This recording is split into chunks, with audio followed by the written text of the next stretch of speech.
man. We're going live, man. So y'all bear with me.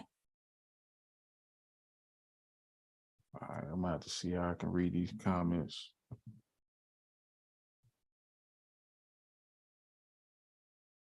All right, so we live. Welcome everybody to another Business Funding Made Easy Masterclass. We just got out our VIP session.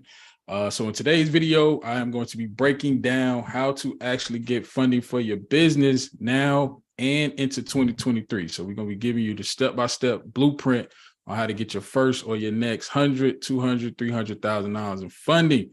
We're doing it a little bit different. So now we on the YouTube, we live streaming live. I know we do the weekly live streams, but today I wanted to kind of bring this information to the community, to the subscribers world. So if you have not yet, make sure you subscribe to the channel. Make sure you like this video and let me know in the comments, what are your goals for getting funding in 2023? I want to know. We want to go ahead and get started, man. 2023 has started now. Salute to everybody who's on the Zoom with me in the VIP session, man. They took advantage of our Pay Anything VIP session. We definitely had a good jam session. We're going to have another one when we get off of here.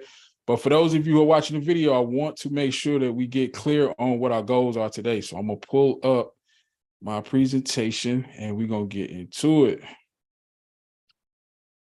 All right. VIPs, y'all good? Yeah, I'm good. All right, cool. We're going to get into it. Give me 1 second. Oh, there we go. All right. So, again, this is the Business Funding Made Easy one-day masterclass. So thank you for everybody for being a part of this, man. What we want to do today is really give you the blueprint, really show you exactly how to go about step by step to get funding for your business. We're going to talk a lot about how to structure your personal credit. We're going to talk a lot about how to clean up any negative items on your personal credit.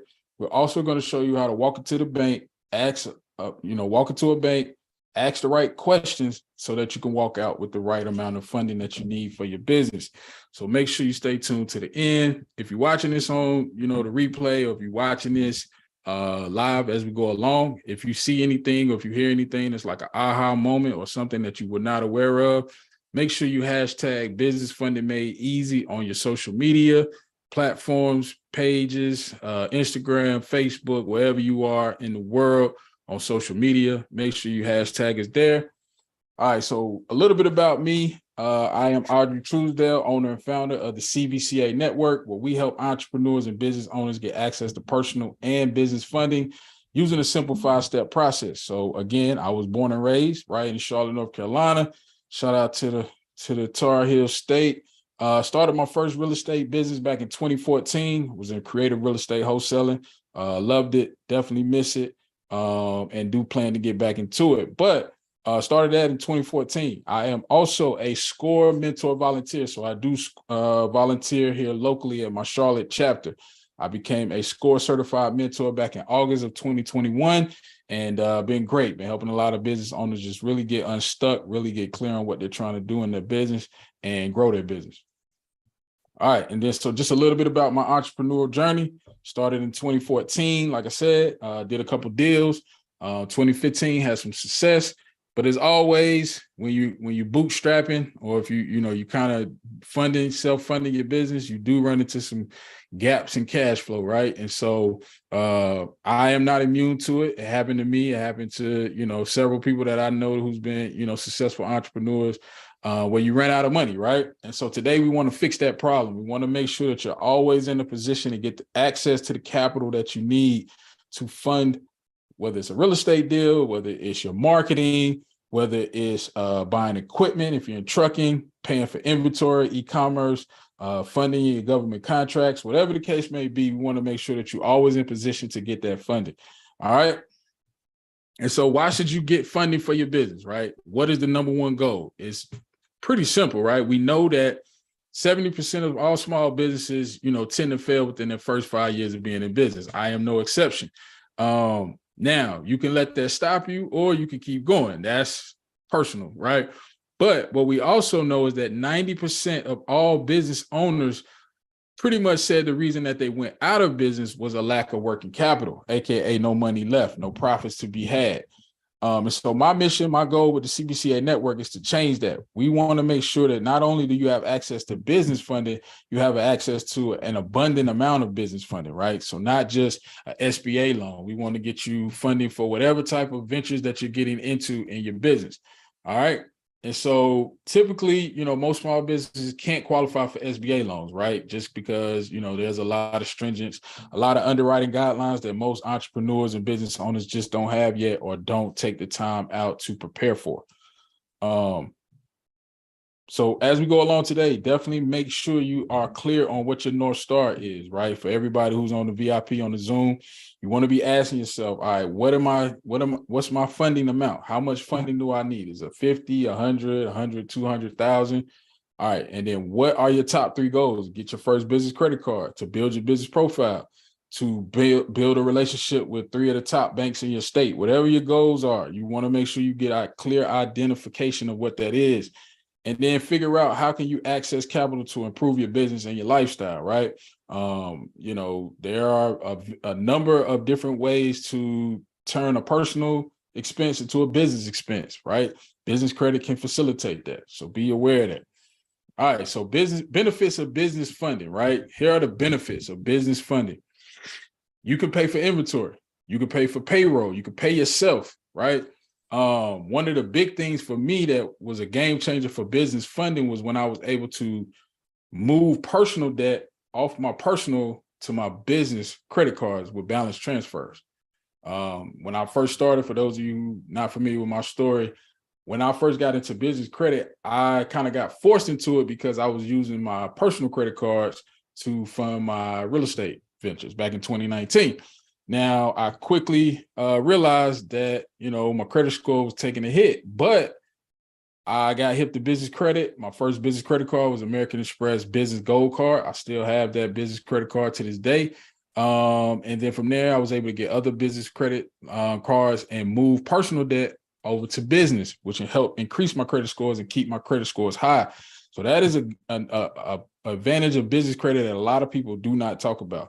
But you can hire experts, accountant, coaches, attorneys. These are all important people in your process and in your business, right? You need an accountant, you need an attorney. Those are the first 2 people. A lot of people want to come to the funding people first. We're not the first people you need to talk to. You definitely need an accountant on your team. You need an attorney on your team. All right. Now, here's just a snapshot of some of the funding that I was able to get back in 2020. So just over 2020. It was almost 2 years ago, 3 years ago. Wow. Time flies. All right, so here's just basically a snapshot of one business. I was able to get over 170,000-ish in funding, different types of funding, trade lines, right? We'll talk about net 30s today. You see business credit cards, and you see, fintechs, you see different types of funding, right? Gas cards, all of the mix, right? But the thing you have to realize is that when you establish a fundable business credit profile, along with a fundable personal credit profile, it allows you to maximize your funding opportunities. So we're going to talk a lot about personal credit today. We're going to get into business credit profiles, how you want to have that look. And we're going to talk a lot about which banks are lending currently. All right. So here's some approvals from last year. And I don't have everything on here, but you can kind of see pretty much, the process works for multiple businesses. Now, here's the part that most people stop at, right? Just like you, if you're watching this on the replay, I personally have been denied multiple times than I can count.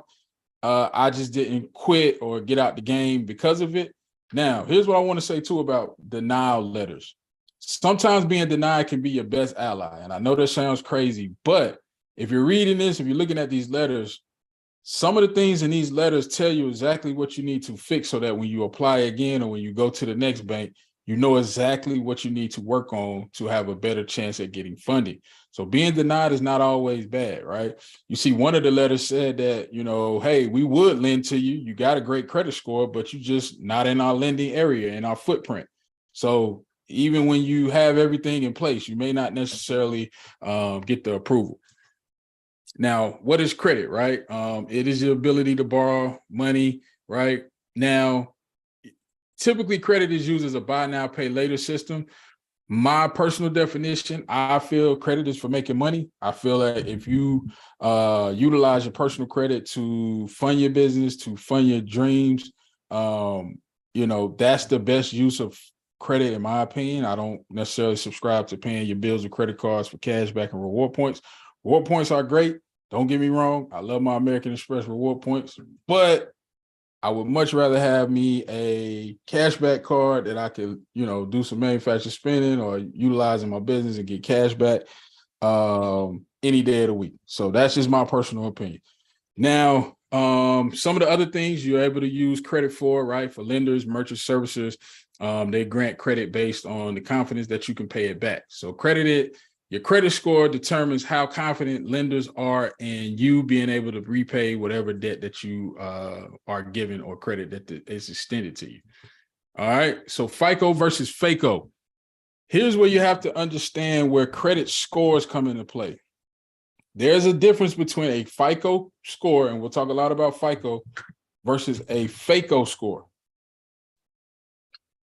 The difference is with a FICO score, you have to understand that FICO is a proprietary company, meaning that they own over 40, maybe 50 different scoring model variations. You had a FICO 542, you had the FICO SPSS score, you had the FICO health insurance score. There's over 40 different FICO scores, right? They pretty much have a monopoly on what banks pretty much use them for, right? Banks, typically 95% of banks are going to use FICO scores in order to basically make their lending decisions. Whereas FACO scores, Vantage scores, pretty much those are scores that are given to you as the consumer, as a person of the public, to kind of just know where you stand, kind of know as a range of where you are. Some of the things that they take into consideration that FICO does not is your zip code. They also take into consideration your income, your nationality, other public information that necessarily doesn't relate to how fundable or whether or not you are credit worthy, right? So FACO scores don't necessarily show a strong makeup of how you are as a consumer and how good of a borrower you are. So we're going to talk a lot about being a borrower versus a consumer, because again, most people, right, know of credit cards to consume, to buy goods, to buy services. I would like for you guys after today's session to understand that use credit to make money and then use that money to fund your lifestyle. That's the goal. All right. And just so a little bit of brief history about FICO, it was established back in the 1950s, which is an interesting thing because if you really understand business credit is a lot older than personal credit, corporate credit, things like that. Personal credit is kind of a new phenomenon, honestly. It was started back in the late 50s, early 60s. It didn't become popular until the mid to late 70s. So credit cards, Amex cards, things like that really didn't get popping until the early 80s, late 80s. Up until that point, most people were all cash or they had money in the bank, savings. Whereas now most people still have money in bank accounts, but you can get in some trouble with high limit credit card. Now again, FICO, they've been around since the 50s. We know this. The most recent version of FICO just came out earlier this year, FICO 10. There are talks that most banks are going to be switching over to FICO 10, which is just another scoring algorithm, another way to kind of, update you. And we'll get into the different FICO scores as we go along. All right. So again, FICO 10T, the main thing you want to be mindful of with FICO 10T is that they're looking at the data over the last 24 months versus previous versions of FICO. It was just a snapshot of where you are that day when that creditor pulled your credit report. Now with FICO 10T, they're giving data to to the banks about how high of a balance you've had, how many payments you missed, things of that nature over the last 24 months, right? And if they can't go back 24 months, then, you don't get as much of a reward for that. So again, if you have high balances, you want to get those paid down. Derogatory items, you definitely want to get those removed, and we'll show you how to do that here in a minute as we go along in the presentation. Now, common myths about credit, pay your bills on time. If I pay my credit cards, it will help my credit score. For everybody on the VIP session, what's a common credit myth that you've heard or you grew up thinking that you later found out in your adulthood was just not true? Anybody?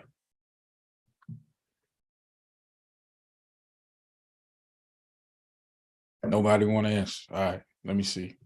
Oh, y'all on the chat. All right, cool. My bad. I can't see the chat.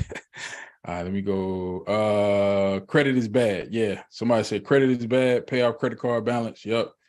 Credit cards keep you in debt. Yeah, they can. But, if you know what I know, credit cards can be utilized to make debt into income. So, yeah, definitely for sure. Credit is bad. Yeah, all of the normal stuff we've heard before. How do I get back? Whoops. Screen sharing is paused. Oh, got it. All right. So here's just a calculation of your FICO score. You got basically everyone's pretty much seen this or heard this before. 35% is going to be your payment history. 30% is going to be the amount of debt, your revolving amounts of debts that you carry balances on. 15% is your credit history. And this is the most important part of building your personal credit. If you are in the credit building stage of building your personal credit or rebuilding your personal credit, the length of history on accounts is what most people get tripped up with. It's not necessarily the balances, it's not the payments, right? It's that credit history. A lot of people don't really understand that. When you close accounts that you've had for 5, 10, 15, 20 years, that has just as much impact on your score as, let's say, a charge-off or collection, sometimes, depending on how much of an age you have. All right. So, and then you have 10% is going to be credit mix, and then the other 10% is going to be new credit. How much new accounts do you have reported? All right. So the average credit score, and I want to get input from VIP. Y'all let me know, what would you guess is the average credit score in the United States? I'm curious. IG World, what do y'all say? What do y'all say is the average credit score? I'm gonna say below 650. Below 650? Okay. Yeah. Somebody else said something. Okay. Yeah, I said the same thing. Below 650. All right, cool. So the average credit score is actually 711. Now, that's interesting because most people said below 650. We would assume that most people in America, United States, have some credit challenges or maybe are trending below 700, but the average credit score is 711. Now, does that necessarily mean that you can get business or personal funding? No, because we know that a credit score will never get you approved for anything. It just determines the interest rate that they give you, right? So a lot of these 0% interest credit cards, the reason why you're able to get 0% interest is because you have a high credit score, right? They have a different way that the guidelines are a little bit different. So just keep that in mind. Now, for those of you, if you're watching the screen, you can see that there's some things that go into your FICO score that you may or may not be aware of. One of the things that I always like to show people with this chart is that, when people say pay your credit cards off, pay them in full, right? I just recently had a client. I've been working with her since about August. She called me one day in frustration and was like, hey, my Equifax and TransUnion just dropped 20, 30 points. And I'm like, what happened? Was it anything negative? She said, no, I paid all my credit cards off to zero. That's interesting, right? Because most people think, hey, if I don't carry a balance, then I'll have high credit scores. But if you look on this chart, you can see that even carrying a $1 to $99 balance is going to maximize your opportunities to get funding. Because you have to think about credit as a game, right? If you're playing the game, you have to have some type of skin in the game, right? If you have a $10,000 credit card and you never show that you've used it, how would a bank even know how you handle that amount of money? Right now, one of the ways that a lot of people use manufacturer spending is to grow their limits, right? And we're not breaking down manufacturer spending. That's a whole nother topic. But essentially, what you want to do is maybe you carry a balance the first month you get that card, and then every month after that, you pay it down to 1%, 2%. Because what happens is banks want to see that you're using the credit that's extended to you. If you always report zero balances, you always will basically get at the limits you have now or below, because banks don't want to give you, let's say you have a $10,000 credit card, they may start you at like 4 or 5 because they see that the 10,000 you never use, or you use here and there, and you don't, you haven't really shown that you able to handle that much funding. Another thing on this list that I like to show people is that late payments, right? Typically within the first 12 months, with the old FICO scoring models, now with FICO 10T, late payments will kind of impact you a little bit harder. You'll see a more drastic score decrease. But again, all credit can be rebuilt, repaired, or restored. So we'll get into credit repair here in a minute. But after about that 24-month mark, you see that you pretty much can start to regain those points, or start to regain that those data points that you lost during that first 12 to 18 months. So just keep in mind that even if you have a late payment, you're not out the game, right? Even when I showed you guys, I was able to get 170, almost 80,000 in funding. If you'd have asked me that in January of 2020, I probably would have been like, yeah, right, because I had a late payment hit my credit report, right? But again, if you know how to, finesse the bureaus, late payments can be removed, you can get things updated, and you can keep continuing to get funding. So if you have negative items, or if you have personal credit challenges, you're not out the game. You just have to pivot and move a little differently. So just be mindful of that, right? So that's the main thing I wanted to kind of stress on this chart. All right. So ideally, this is what your personal credit profile should look like. You want 100% payment history. 3 to 5% utilization is where you kind of max out your personal credit scores. Again, if you want to be at 1% just to be debt free, I get that, but just be at 1%. Don't be at 0%. 3 to 5% is where you max out utilization. Derogatory marks, we're going to talk about credit repair. So no charge-offs, no collections, no late payments, no bankruptcies, no negative items on your credit report. And then 10 plus primary accounts, right? You want to have a good mix of accounts, right? In your personal name. Now, when I say 10 primary accounts, most people think, oh, I got, my mom added me to this credit card, my dad added me to this credit card. Those are not your accounts per se. Those are authorized user accounts that you're kind of piggybacking off the credit. 10 primary accounts are 10 accounts that's in your personal name. So just be clear of that, right? And then three or less inquiries is where we want to kind of hang out for business funding. A lot of the stuff that we're teaching you guys today is to get funding, business funding, right? All right. So ideal personal credit profile. You want to have a minimum of 3 accounts with $2,000 limits. So $6,000 in available credit. If you're going to use authorized users, now is the time to limit them to maybe 1, 2 max. I would say one good authorized user would be anything over about 6 years right now in the game. They don't tend to work as well as they used to. Authorized users used to be a great way to clean your credit report, get on your mom's card, get on your dad's card, and then go get some, personal credit cards, business credit cards, and, continue to run the play. They don't work as well as they used to. They still are effective if you're in credit repair, you're working, cleaning up your personal credit on your own. They still work. They just don't work as effectively as they used to. So whereas before, if you got added to an authorized user, you may see a 50, 60, 80 point increase. Now you may see like a 30, 20, maybe point increase, right? So you want to have some primary accounts. And then a minimum, and this is just my recommendation, I would say for every person, you kind of want to have a buffer of about $10,000 just for emergencies. $10,000 that you can get to if a tire blows out, or if your paycheck is held up for a week, whatever the case may be. Right now, you also want to be putting money aside for emergencies, cash, but sometimes you may not want to touch your emergency fund. You could tap into your lines of credit if it's just something that you could pay back in a week or 2 or 30 days, right? So you got to give yourself some flexibility, whereas you're not always putting out cash. All right. Now, having a personal credit card or a bank account with a lender will make things easier. Banks are starting to tighten up. I just, we talked about this 2 weeks ago on the channel. The banks are tightening up. Does that mean they're not lending? No, but they are tightening up. You have to establish these relationships. You have to be a customer in order to get this funding. All right. Now here's the ideal business credit profile, right? Again, you see some similarities. Now, FICO scores, you see a 680 minimum. That's a minimum 680 credit score, right?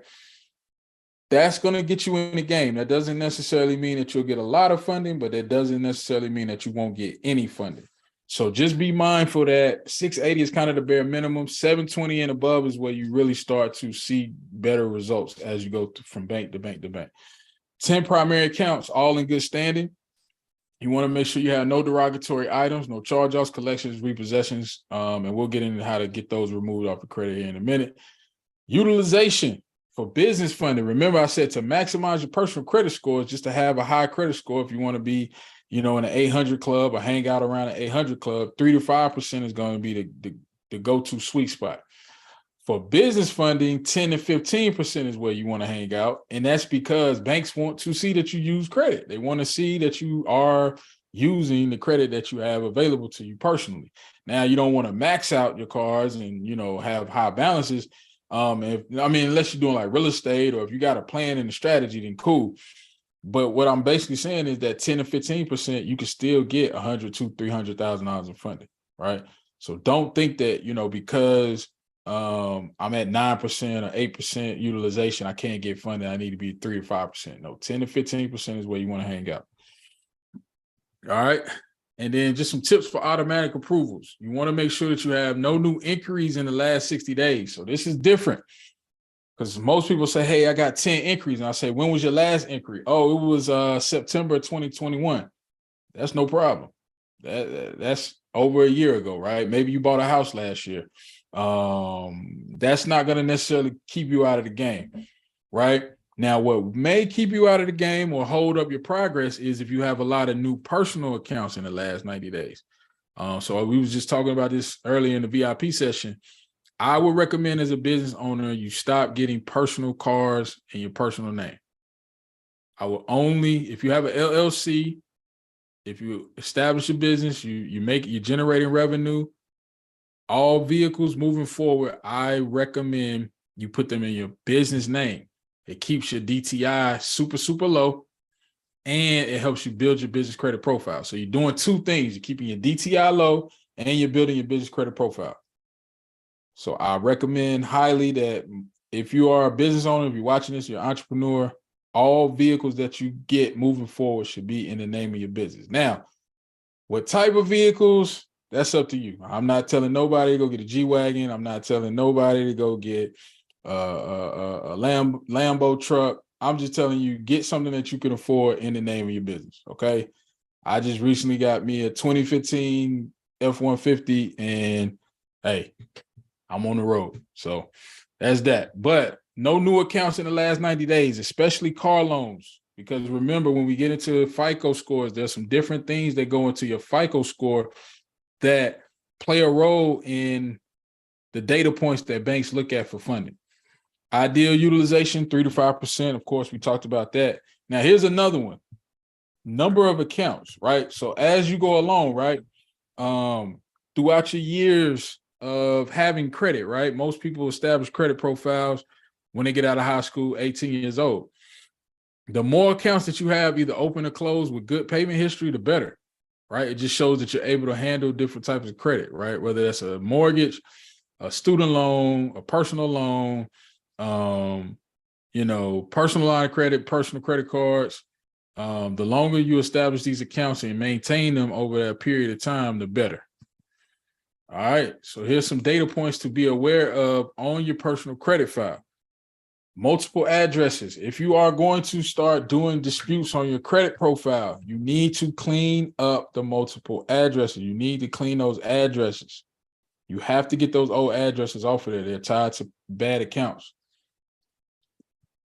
Comments, right? If you deferred your student loan or if you deferred your car payment during the pandemic, lenders would make comments in the comment section on your credit report. They're snitching on you. They're telling on you. They're saying that, hey, you know, he's not behind, but he stopped making payments, you know, or he's deferred the payments. So just be aware of those comments on your personal credit profile.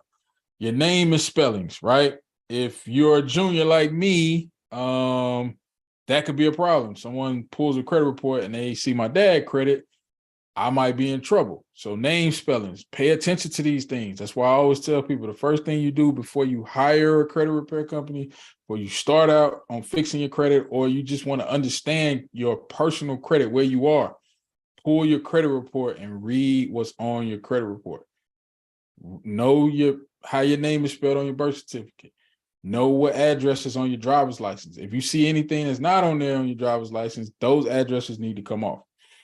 Name and spellings and fraud alerts, right? I was talking with a client last night, pulled her file and noticed that her TransUnion was saying that she had a fraud alert. No score was able to be given, right? Because when you have fraud alerts, that's basically like telling the bureaus that, hey, I've been a victim of identity theft, freeze my bureau account, my bureaus, and only allow people to pull my credit if they call me and verify that I was the one who applied for that credit. Now, if you look back earlier at some of the funding, I actually could have got more funding, but I'll tell you a little story. I went for the Costco City Visa, and at the time, I wasn't really hip to how to fix credit or, you know, things of that nature. And I was working with someone who got some inquiries removed for me. Now, when these inquiries got removed off my Equifax, they put a fraud alert on my Equifax file. But the number to call on that fraud alert was their number, not my number. So when I went to Citi to apply for the Costco Visa, they called me and they were like, hey, we need to verify this information, right? I'm like, cool, no problem, call me. And then 5 minutes go by, no phone call. 10 minutes go by, they call me back. Hey, we're going to call the number again. Little did I know, once I pulled my credit report and read it, the number that they gave was the credit repair company number, not my number.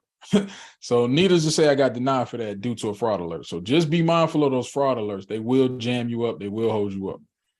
Is this making sense, everybody in VIP? How the fraud alerts kind of work? Even if you got an 850, 870, 700 credit score, you can still. Yeah. All right, cool. Yeah, that makes sense. Yep. All right, cool. So FICO versus credit profile. Remember, your credit score only determines the interest rate. Interest rate. That's what everybody's talking about now with these mortgage rates, right? The rate, right? Which literally the interest rate that you get on a loan determines your payment. So that's why a lot of people you see that have credit challenges or bad credit, so to speak. And we're not here to shame anyone for credit challenges or whatever you experience, but most people who are in that lower threshold of credit worthiness, they tend to have higher interest rates because they're more of a risk to the bank. So your credit score only determines the interest rates, right? Now, you have what's called manual underwriting and you have what's called automatic underwriting, right? So you want to get in the habit of making sure that you fall within the guidelines of automatic underwriting. All right.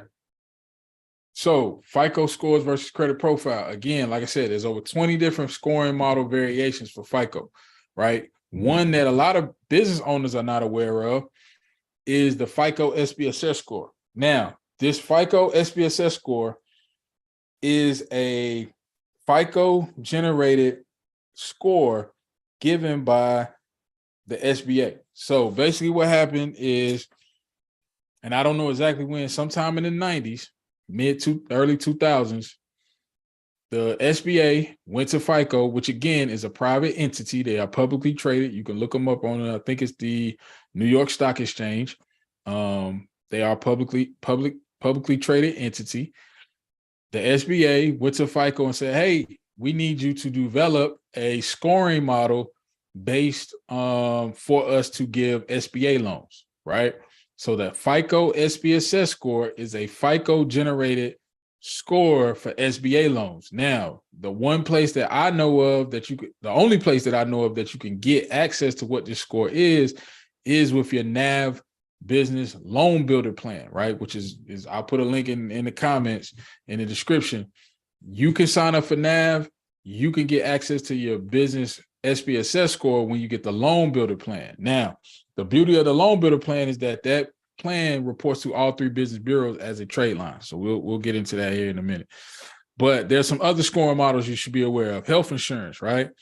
Good credit. I mean, this is the thing that I try to stress to a lot of people. You know, you don't need perfect credit, but you do need to maintain a decent credit rating, because it impacts not only your ability to borrow money, but it impacts what you pay for car insurance. It impacts what you pay for health insurance, where you live, right?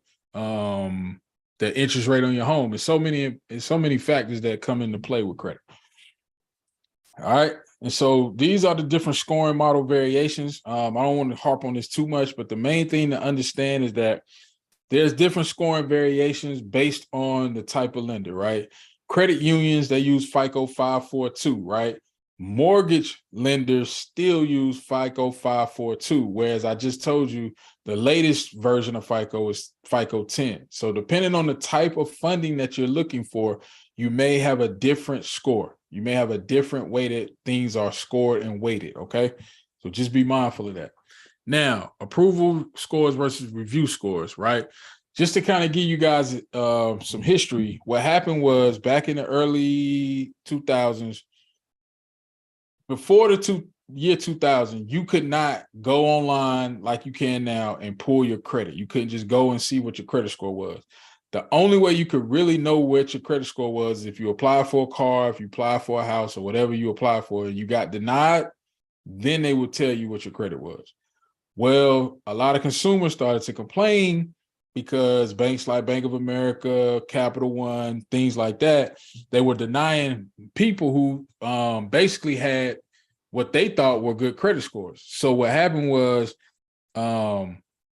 consumers were saying, hey, why didn't I know what my credit score was before I applied? How can I know before I even apply if I'll get approved? And so what happened was basically the banks, Bank of America, Chase, Wells Fargo, they went to FICO and they said, hey, can you give us a way that we can, an algorithm that we can use to give to our customers? That's why now American Express, Chase, Capital One, all of these banks, they give you one of your 3 bureaus as a free credit score, right? So you know where you stand. Discover as well.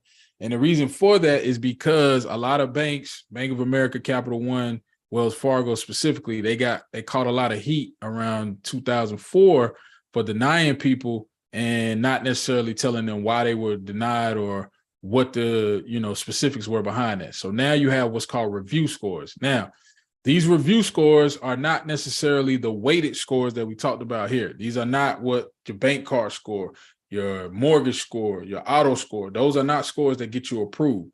A review score is just for you to know where you stand.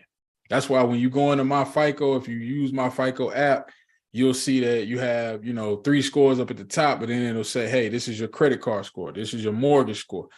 That is because those scores are weighted differently, right? So you have to understand that. Now, when you talk about bank tiers, there's pretty much 4 different tiers of banks, right? You have the tier 1 banks, Bank of America, Wells, Chase, Citi. I typically would recommend that you pick one of the tier 1 banks. So if you bank with Chase, just drill down with Chase, personal checking, personal savings, business checking, business savings, business credit card, all with Chase. Same with Wells Fargo, whatever tier 1 bank you bank with, just drill down with them. Then you want to go tier 2. That could be Truist. That could be KeyBank. That could be American Express, US Bank. Those are going to be your tier 2 banks. Those are more regional banks. They don't lend nationwide. They lend in certain areas of the country, but they tend to be more favorable to lending to businesses, right? Tier 2 banks are going to be the banks that lend to businesses. All right. And then tier 3 banks are going to be your community, your credit unions, your community banks. Those are going to be your local credit unions. Like here in North Carolina, we have one, True Lion Federal Credit Union. We have another one, State Employees Credit Union in North Carolina. Those credit unions in your community, they have not an obligation, but they have a vested interest in your community to lend to your business, to you as a consumer on the personal side and to your business as a business owner. So community banks, USAA, United Community, those type of banks. Then you have your tier 4 banks. Now, here's what I'm going to say about the tier 4 banks. If you have a store card with, you know, a JCPenney, a Belk, a Dick's Sporting Goods, I'm not here to judge you, but the bureaus and the lenders will be judging you. They will look at you side-eye if you have the credit ones, the Elons, the First Premiers. The reason why these banks kind of are at the lower tier of the spectrum is because the way that banks look at these cards is if you have a JCPenney card or a Belk card, which is Belk is like a retailer like Macy's here in the South, backed by Synchrony Bank, right? Most of the store cards are Synchrony Bank backed, right? Any major department store. What banks typically say is if you have a tier 4, if you have multiple ones, anybody pretty much can go finance some furniture. Anyone can go and finance some golf clubs or open up a Dick's Sporting Good account, or get some, clothes from Belk when you get, your 20%, $20 off at the register. That's not necessarily good because the lower the threshold to get approved, it just turns off more lenders. So that's why we kind of want to stay away from the tier 4s. Does that make sense, everybody? Why the tier 4s are kind of like, we don't really want to, frequent them versus the top tier banks like Chase, Wells Fargo, Citi, because typically they have a higher threshold to get approved. So if you can get over that threshold, other banks see that and they say, hey, we want to lend to this person because we know they're a tier 1 borrower. Real quick, Audrey, I don't know if I can just pull out like this, but yeah, absolutely. I was gonna say, what about the Sam's cards? Because I had access. I don't know, man. I had I got a Sam's card, of course, where I can use in-store credit, but I also have a Sam's card where it's a MasterCard where I'm able to use it anywhere. So how do you feel about those cards? Well, I mean, it's still backed by Synchrony Bank, right? So yeah, still that. Yeah. Now, is it a personal or business? Business. They're both. They're built. Okay, both. Yeah. If it's the business, then you fine. This is personal, right? Because the Sam's Club on the business side is A1, right? Because it's not reflecting on your personal credit.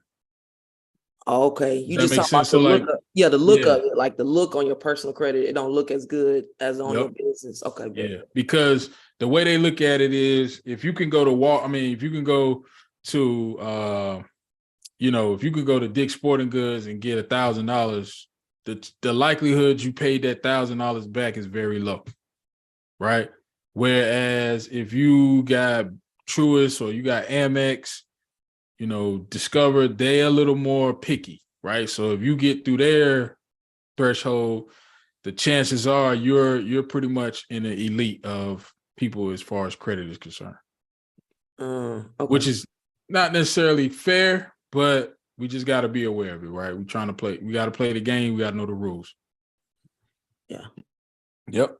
But great question. So, I mean, and this chart kind of lays out how the tiers kind of work. So again, like I always recommend, if you have a tier 1 banking relationship, just drill down with that one bank. Don't try to go to Chase. Don't try to go to Wells. Don't try to go to BOA. Don't try to go to Citi. Don't try to bank with all of these banks.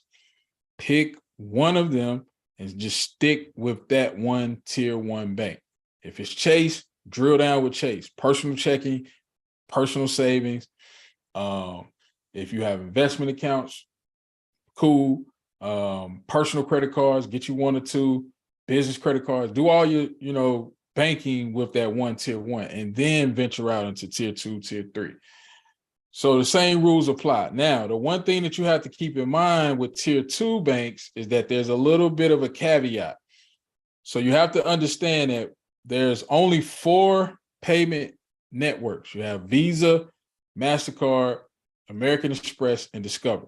So Discover and American Express are 2 of my favorite personal credit cards because 1, they offer high limits, and 2, they're not as hard to get approved as people think. If you have about a 650 or above, you can get an American Express personal card. You can get a Discover personal card with a decent limit, 2, 3, 5K. The reason why they give you these high limits is because American Express and Discover are payment processors. They're not banks. They're not a Wells Fargo. They're not a Citi or a Truist. So they give you high limits because they want you to run those cards up because they charge those retailers a fee, right? Just like if you, as business owner, if you have Square, PayPal, or even Stripe. Stripe charges me a fee when someone pays with their credit card, right? Same rules apply for American Express. And if you remember back, I don't know, I'm a 90s baby, so I'm almost 40, right?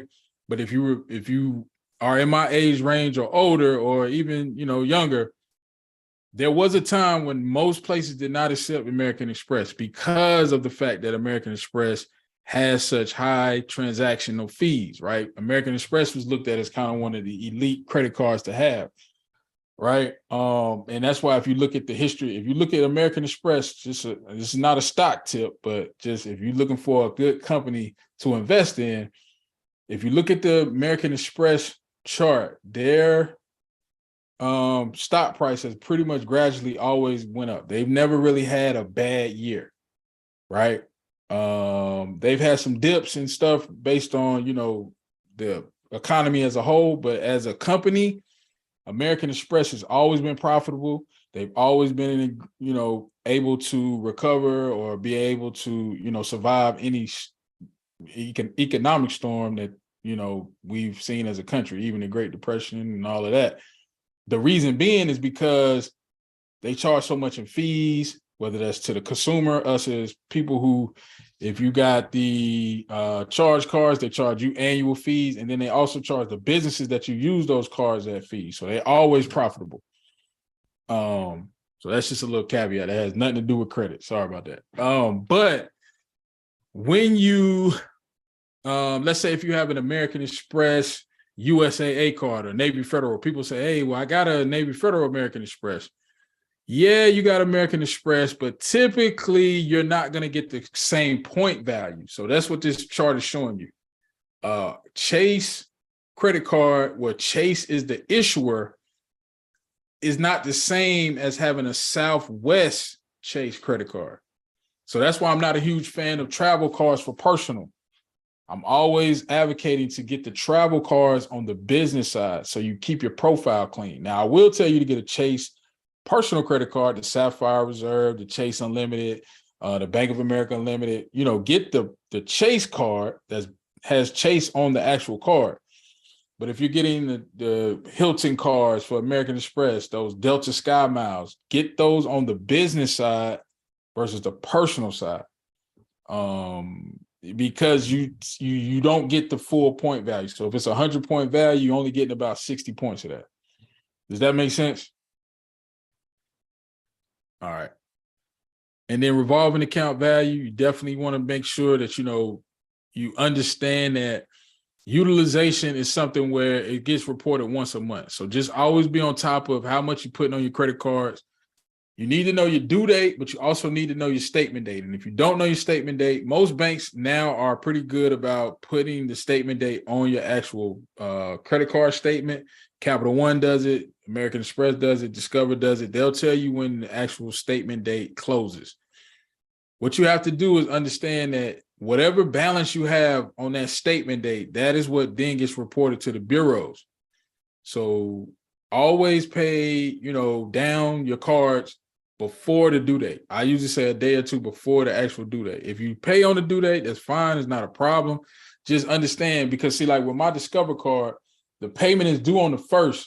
The statement date is the 2nd. So I always have to pay that card in full, or whatever's left that I don't pay, it will get reported to the bureaus. So just be mindful of that. Sometimes it could be that close. Usually it's within 1 to 5 days. So just be mindful that, if you do a lot of swiping on one card, have multiple credit cards, one that you can kind of let breathe in between those statement dates. All right. And then your due date versus statement date, like I just explained, the due date is what starts the clock for the next billing cycle. All right. And then you make the minimum payment every 30 days. All right. Now, one of the ways that you can grow your limits is if you spend up to 90% of those cards. So a lot of people were saying that, hey, I got one card, they only gave me 1,000. I can't get them to raise the card. You're going to have to start maxing out that card. And you don't necessarily have to max it out fully. You can, if it's $1,000 limit and let's say your rent won't definitely in this economy won't be.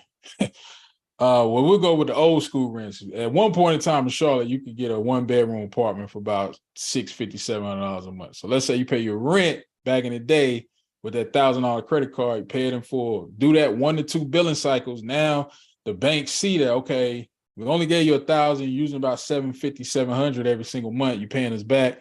We'll give you 3 now. We'll give you 5 now. So that's how you can raise those limits, right? You have to swipe those cards, almost max them out, maybe 90% of the limit, and just keep doing that continually and see if that raises the actual limits on your cards.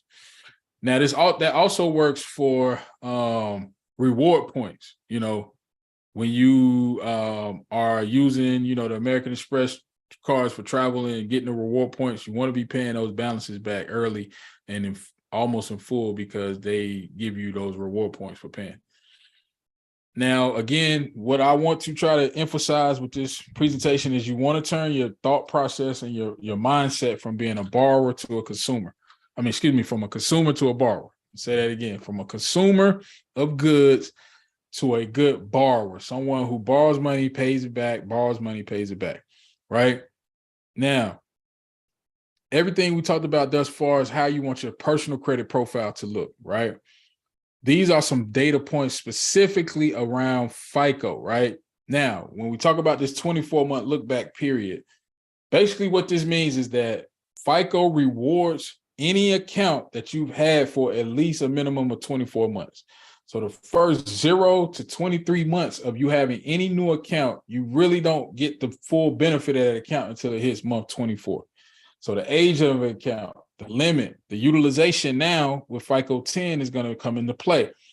All of these things, FICO gives you scores, they grade you on, they give you reward, they give you points based on these data points. All right. And so let's just say the point total was 1, right? Let's just say for having a 3-month Visa Chase card personal, after the 3rd month, they give you 1 point, right? Right. And then at month 6, they give you 2 points, 2 times 1. At month 12, they give you 4 times 1. So they give you 4 points. And then at month 24, you see how you maximize at 16, right? 16 times 1. It could be 16 times 2, so that could be 32, right? 4 times 2, that could be 8. The longer you're able to have a account age with you, you get rewarded by FICO. They tend to see you as a more elite, quote unquote, borrower, right? And I know a lot of people want to get into the habit of only seeking no personal guarantee funding, right? Which I get as a business owner. You don't want to necessarily always have your credit on the line, but just understand that getting into the game or getting funding from a personal credit perspective is one of the easiest ways to get funding, right? Now, with FICO borrowing behaviors, you have to be aware that there's different things that banks look at, right? So again, we talked about the algorithm. We talked about that 24-month look back period. If you look at this chart, you can see that there's too many accounts recently opened. That's where that no new accounts in the last 90 days comes into play. So typically what I tell people, all of, my students, my clients, if you're going to get personal funding, do it at the top of the year, right? Between January and maybe April. Get all of your funding. If you got a Grail credit card personally that you want to get, do all of that, top of the year. And then, let it age and then just go straight business. Because the more accounts you start adding on the personal side, banks tend to get nervous because now they don't really have a 90-day, 6-month, 12-month track record of what you've done with that new trade line, right? The first 90 days, they're kind of nervous. They're like, we don't know if you're going to max out the card. If you're not, are you going to pay on time? So when you have a lot of new accounts, especially for like personal loans, when you get in these personal loans, your DTI increases, you have to be mindful. You have to be mindful, okay? And then again, you see too many consumer finance companies. That's where those tier 4s come into play. Those Merrick banks, those Synchrony banks on your personal credit, right? They take away points for that. So just be mindful that your borrowing behaviors tell a lot about your personal profile. It tells a lot about your behaviors. Because remember, all that FICO does is monitor and kind of gauge your behaviors as a consumer, right? So just understand that, you know, your consumer borrowing behaviors don't benefit you when you're trying to get funding, right? So just keep that in mind. Any questions, anybody in VIP? I know y'all welcome to come off mute and ask your questions. That's the whole purpose of this. All right, we'll keep it rolling. All right, so I did have a quick question. Yeah, go ahead. Quick question. So, and this is a little while back, but I have put it in the chat. Is it encouraged to have a relationship with banks when you're trying to get funded on the tier 1, or is it not mandatory? When you say tier 1, what do you mean? You know, Like when a you tier was 1 going bank? through, with the tier 1 banks and the cards that you was referencing as the best ones to go with instead of jumping to tier 4. Is it like, I think you had said, I had screenshotted, it was like Southwest and the city. Yeah. Are those ones that it's encouraged to have a relationship with, or no? Yeah, so great question. So if you're gonna go for like a Chase or a City card, I would go for like the City double cashback or the Bank of America, the ones where the actual bank is on the card. So like I don't have a personal Chase, but this Chase Inc. You see how I can't even get it to focus. You see how that says Chase right there? Mm-hmm. Those are the cards that you want. You don't want the Southwest or the logo cards, right? Oh, You don't, okay. you know what I'm saying? Because they don't give you as many points for those. So if it's a Chase card, get the Sapphire, get the unlimited Chase. You know, Bank of America has the cash rewards. I wouldn't go for those travel cards on the personal side. Now, the one travel card that I like on the personal side is the American Express, because it's a full 100-point value card, because American Express is a tier 2 bank. And they offer the business. I'm sorry. Right. No, I was going to say, right. So, but on the business side, you do recommend it. Yeah. If you want to get a Southwest business card, run it up. Get 3 or 4, because it's not reflected on your personal credit profile. Exactly. And that's more underwriting than it is me saying that. That's what most underwriters are going to look at and say, you got, Southwest. Yeah, you got a high limit. Because those travel, the Citi, Chase, United, the Southwest, they give you a high limit, but that's not necessarily Chase. It's a Chase back card, but it's still kind of co-branded. It's the easiest way I can explain it. Okay, because I have a relationship with Chase on the personal side. Mm-hmm. I've never, thought about applying for a business card with them.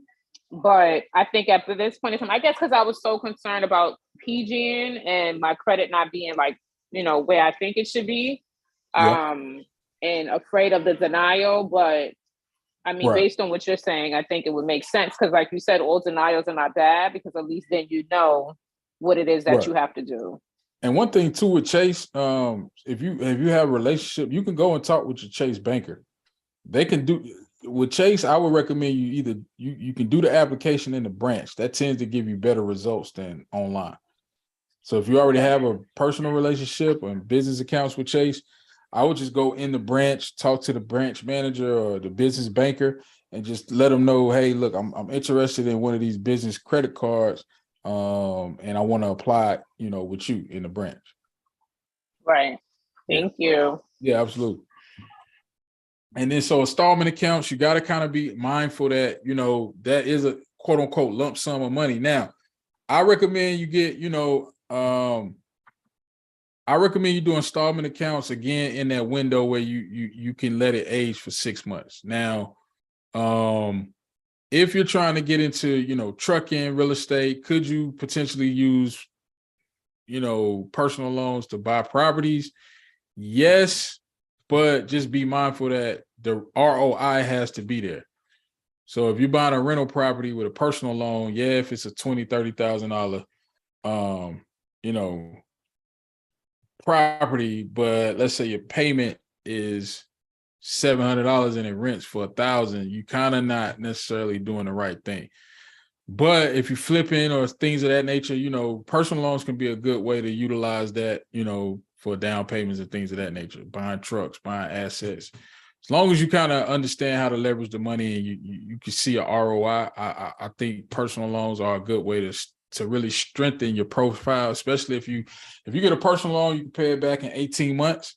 That FICO will reward you for that, right? Because they see that, hey, you took out a $20,000 personal loan, but you paid it back in like 18 months or less, right? So that shows them that, hey, you were responsible. You really didn't necessarily need the money, but you took it anyway and you paid it back, right? So just keep that in mind. Now, one thing that auto loans, one thing that I always suggest to people is if you get a auto loan or a personal loan, go ahead and pay up 3 months, right? When you get that new vehicle, and this is personal, what you're trying to do is you're trying to show the banks that, hey, I'm a good borrower. I'm not necessarily consuming, right? And so let's say you get a personal loan, you pay 3 months in advance. Now you have what's called a payment decline. So now what most people do, they have a stair step. So they pay $500 a month, $500 a month, and they kind of gradually pay the loan down. Whereas if you pay 3 months up front on the first payment, now you're at a payment slope. So now you have a downward slope where it kind of looks like you're ahead of the payments, right? So you're paying more than what you were supposed to pay. That is rewarded. Banks look at that and say, hey, look, you already paid 10% of this loan off within the first 3 to 5 months. We want to give you some more money. Does that make sense? All right. And then, so kind of get into credit challenges, right? So for most people, if you like me, you had some type of credit challenges, charge-off, collections, repossessions. I never had repossession, but something maybe reporting on your credit in a negative way, right? That doesn't necessarily mean you're out the game, right? You have to be proactive though. Because see, what happens with a lot of people that, reach out to me or other credit repair agencies, most people, one, they don't educate themselves on the Fair Credit Reporting Act. If you can swing it, there's I want to say it's a PDF or the actual physical copy you can get from Amazon. You can get your hands on the Fair Credit Reporting Act. Read through it. You don't necessarily need to know it like the back of your hand, but just understanding how the Fair Credit Reporting Act works will do you much more benefit than hiring, not just to say don't hire a credit repair company, but if you know the Fair Credit Reporting Act, you know what to tell these people, you know exactly what they should be working on. So you are educating yourself and you kind of know more about the dispute process. Because what happens is a lot of people, they hire a credit repair agency and then they get on their nerves, right? Hey, this didn't come off, that didn't come off. But you don't understand the dispute process. You don't understand the flow, how things go, right? Now, the other side of credit repair, and I'm gonna get into how to get things off your credit and what, the other side of credit repair is that you have to understand that all things have to be 100% accurate and they have to be 100% verifiable. The verifiable piece, a lot of people miss. It has to be verified. Now, when you say, Audrey, what is verified? You have to have proof that is yours, proof that you are the person that owes the debt, and show where you signed off on something, right? That's verifiable. Saying that, hey, this late payment is late, and the bureau say, hey, we reached out to the creditor and they say it's verified. What was the method of verification? Did you talk to the lender? What specific person at the bank that you're saying, or this collection agency, who did you talk to? What is their title? How are they able to verify this information? And give me the proof. Show me the investigation. If they don't do that, it has to come off. So just understanding that, should help you guys that have some negative items or, challenges. Just understanding it has to be 100% accurate, 100% verifiable. Now, the types of negative accounts on your personal credit is going to be late payments, right? Charge-offs, collections, repossessions, and bankruptcies. Those are going to be the things that kind of hold your credit score down. Because remember, earlier we talked about that 35, 30, 15, 10, 10. the 35% is the on-time payments, right? That is the hugest, the biggest part of your FICO score is going to be paying on time. So typically when these things start to report on your credit, you are behind or you just walked away from your obligations. And we all know life is real. So again, no judgment zone here. Now, one of the key things to getting any type of account removed from your personal credit at this stage in the game, if you're fixing your personal credit or if you're hiring a credit repair company, one of the things that you can do to help yourself or help them get the old addresses off of your credit. Dispute them with the secondary bureaus, LexisNexis, CoreLogic, Innovis, Credco, all of these different secondary bureaus. Dispute those those old addresses off of your personal credit file. When you remove these these old addresses, what happens is now, let's say you had a late pay, let's say you had a charge off at 123 Main Street and the collection company sent the letter to 123 Main Street. You say, hey, how's this validated? They come back and say, hey, well, you opened this account in 2008 and we have you at 123 Main Street. If you don't have 123 Main Street on your credit report, how can they validate that you even received anything making you aware of the debt? So things like that, the negative addresses have to come off your personal credit file, right? Kamisha, would you agree with that? I know you in the credit. Most definitely. That's the first thing that I do when we do our disputes is the personal information first, and then 5 days later we start our disputes. But most definitely personal information first. Yeah. The personal information got to be removed because You said, that's going to give you the best fighting chance. you said sorry? attack LexisNexis and CoreLogic and those companies first? Like, Yes, you can send the you can letters do to- this. Yeah, you can do disputes with the secondary bureaus also. So when you send that letter to TransUnion Equifax and Experian, send it to LexisNexis, send it to CoreLogic, send it to all the secondary bureaus. All right. Yep. Yeah, because even when you suppress the information on those secondary bureaus, the major three bureaus still own them. So they can still get that information. The main If thing. you're going to get the nitty gritty, you can call them as well. But some There you people go. don't like, There you go. they don't know what to say, but you could call. There you go. Yeah, you can call them up and just say, "Hey, stop flexing on me. Stop snitching." You know, that's because that's all credit bureaus are, man. They just like a big tattletale. That's all they doing is telling on you. But yeah, the old addresses, you have to really fight them addresses tooth and nail. Experian, you're gonna have to slap them upside the head, man. Just gonna have to slap them upside the head. Like, look, take these addresses off, fam. I'm not playing with you. But you have to do dispute thing, go in the right order. The negative accounts can be removed. That's the main thing I wanted to kind of stress with that, right? I'm sorry, real quick. So the process is hit LexisNexis and those guys first with the addresses, and then once you hit them with the address, go hit the top three. Well, you can hit them all Like at the same time. Okay. So, All right, let's say you finna do another dispute round in December. Let's say the first week in December. Before you do anything, I would attack the personal addresses with all of the different credit bureaus, secondary, primary, TransUnion, Equifax, Experian. I would go after any addresses that are tied to personal, negative items.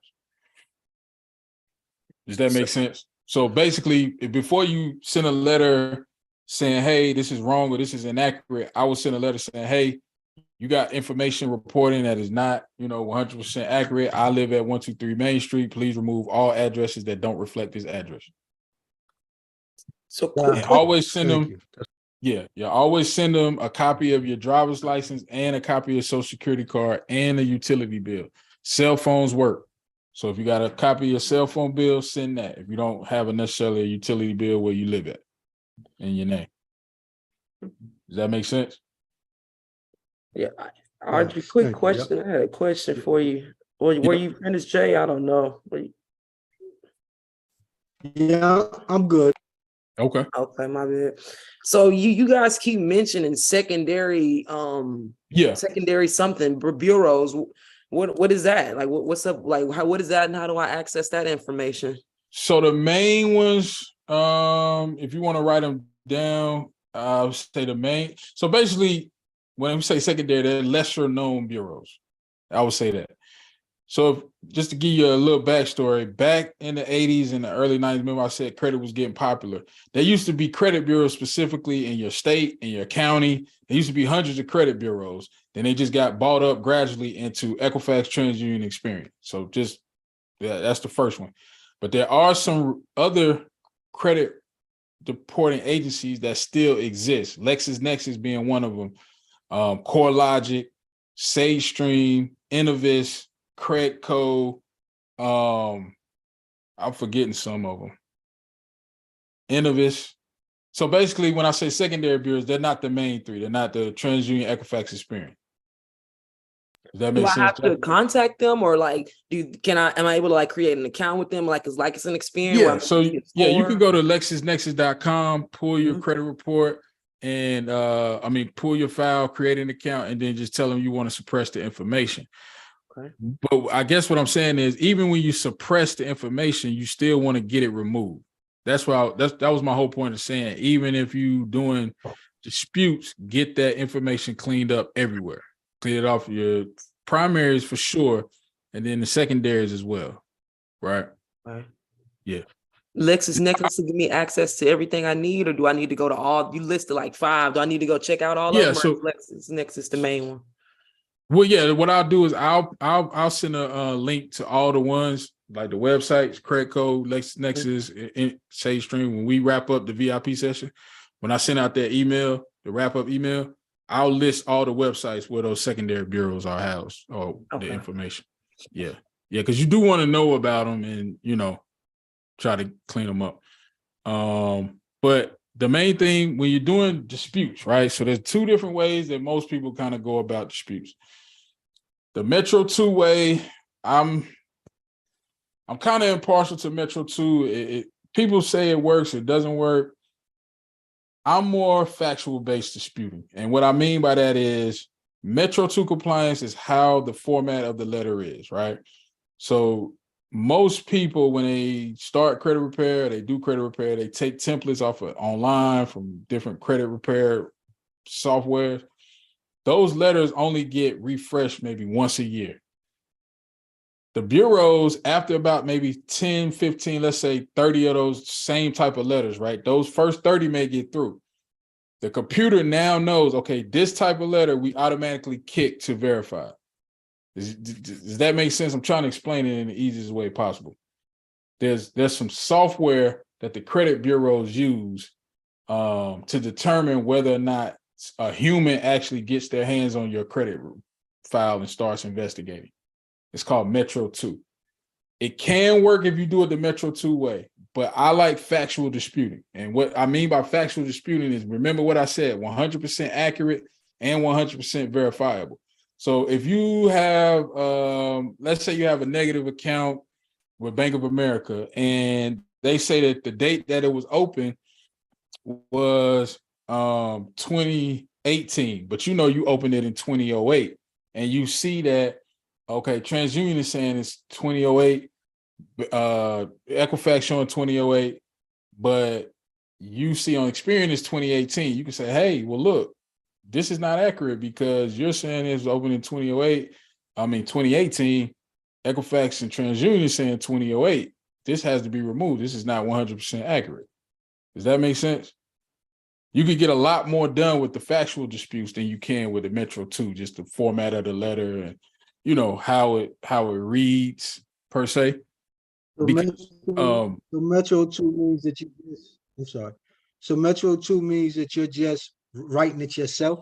Like you're not taking a template, you're just crafting the letter yourself. Is that what the Metro 2 method is? Right. So yeah, if you and in the handouts, you'll see like some of the way the letters are formatted. In the letters, you can put language, misspell words, things like that to kind of throw the computer off, but it's just the format of the letter. It's just how the letter feeds into the e-Oscar system. Just think of it as So it don't look like the other letters. think of it as like a footprint, right? So only your fingerprint is your fingerprint. So the Metro 2 fingerprint, if it matches, then it goes to a human. But it's so smart the way it knows if 100 of us send the same templated letter, after that 100th letter, it has a different fingerprint. So now when you send that one-on-one letter, it's a different fingerprint. It doesn't match, it get kicked off the verify. That's why you have to kind of spruce up your letters, switch up your tone of voice every time you send out letters, because if you keep sending the same letter with the same information, they get hip to it. You know, those letters get, they get stalled out. All right. But the main thing I like about factual disputing is that you can still use information against them. So even if you send in that same letter, if you say, hey, look at this, look at that, and please investigate, right? Or if it's a bankruptcy, hey, you said that this was filed in bankruptcy court, but you don't say what bankruptcy court it was filed in. You see what I'm saying? You're hitting them against the head with factual. Hey, this is not 100% accurate. Because you have to remember, they get millions and millions of dispute letters every day. They don't have time to go through all them letters. Now, one thing I do want to stress too, when you are disputing any information on your credit report, definitely do not do it online. Even if it's an inquiry, I don't recommend doing it online. A lot of credit people say do it online. I would just tell you don't do it online, because you do run the risk of waiving your rights for the FCRA. Now, one thing you can do when you're sending disputes, you can send them certified mail. I don't recommend it. It's expensive, and the bureau is pretty much going to you're going to have to give them 45 days to get back to you. Wayne said, do you need to freeze the secondaries? You don't need to freeze them, but dispute whatever negative items or whatever information you're trying to clean up with them as well. So if it's a bankruptcy, dispute it with the primaries and dispute it with the secondary. Yeah, so that's my recommendation for credit disputes. Now, if you have a bankruptcy, there's a certain process that you can kind of follow to get those specific items removed. You definitely want to contact the courthouse first, send them a letter asking them, say, hey, how, I was told from someone, so call them, just say, hey, do you guys report information to the credit bureaus? They're going to say, no, we don't report anything to the credit bureaus. Hey, what's your name? My name is Jim. Hey, Jim, I want to send a letter to you guys asking you to send me something in the mail saying that you don't report to the bureaus. They're going to tell you exactly what to put in the letter. Hey, we need this, that, and the third. Send them the letter. When they send you back a letter saying, hey, we do not report this to the bureaus, when the bureaus come back and say, hey, we verified this information, you're going to send them a method of verification letter, but you're also going to attach that letter from the courthouse saying that they don't report, because how can they verify the information if this person that you say you verified from doesn't even report the information? Does that make sense? I mean, I know it's a nuance to it, but that's how you could beat the bankruptcies. All right. And again, like I said, get rid of those outdated addresses, employer information. I recommend you put your LLC always as your employer. Now with the charge-offs and collections, those can be, you got some other methods that you can get these removed. I'm a huge fan. If you get a letter in the mail saying that you have a collection or a charge-off before it goes to your credit report, send a method of validation. Make sure they show you proof that you owe the debt. Once they send you the proof that, hey, this is you, or, this is what we have, and it's validated, with a signature or whatever, I would then try to negotiate a pay for delete if it's on your credit report, or, a payment plan or some type of payment. Don't ignore the letter is what I'm saying. If they send you a letter in the mail saying that you got 30 days to respond, send them the validation of debt. Send them the letter, asking them to validate the debt. Don't just ignore it, because if it's on your credit report, you can do a pay for delete. If you're going to send a pay for delete letter, and these are all in the handouts. So for those of you in the VIP session, we give you the handouts. I would recommend starting at about 40%. So if they say you owe $1,000, I would say, hey, if I pay you $400 today, will you start reporting this to the bureaus? You know, and then just go up from there. So now, is everybody clear on that as far as, you know, how to kind of attack those disputes? And we can kind of, you know, in a VIP session after this, we can kind of, you know, hash through how to actually get things removed. All right, we're gonna keep it rolling. All right, so business funding made easy. This is what we all came for, right? So you have to understand that with business credit, it's been established since the 1800s, right? Dun & Bradstreet is a 100-plus-year-old company, right? Just a little caveat, little story about business credit, right? There was a gentleman in Arkansas by the name of Sam Walton, who used to work for Sears. I think he was a salesman for Sears. He went out to the markets on his off days and he started to buy, you know, low price goods and resell them at a lower price, right? What we now know today as Walmart.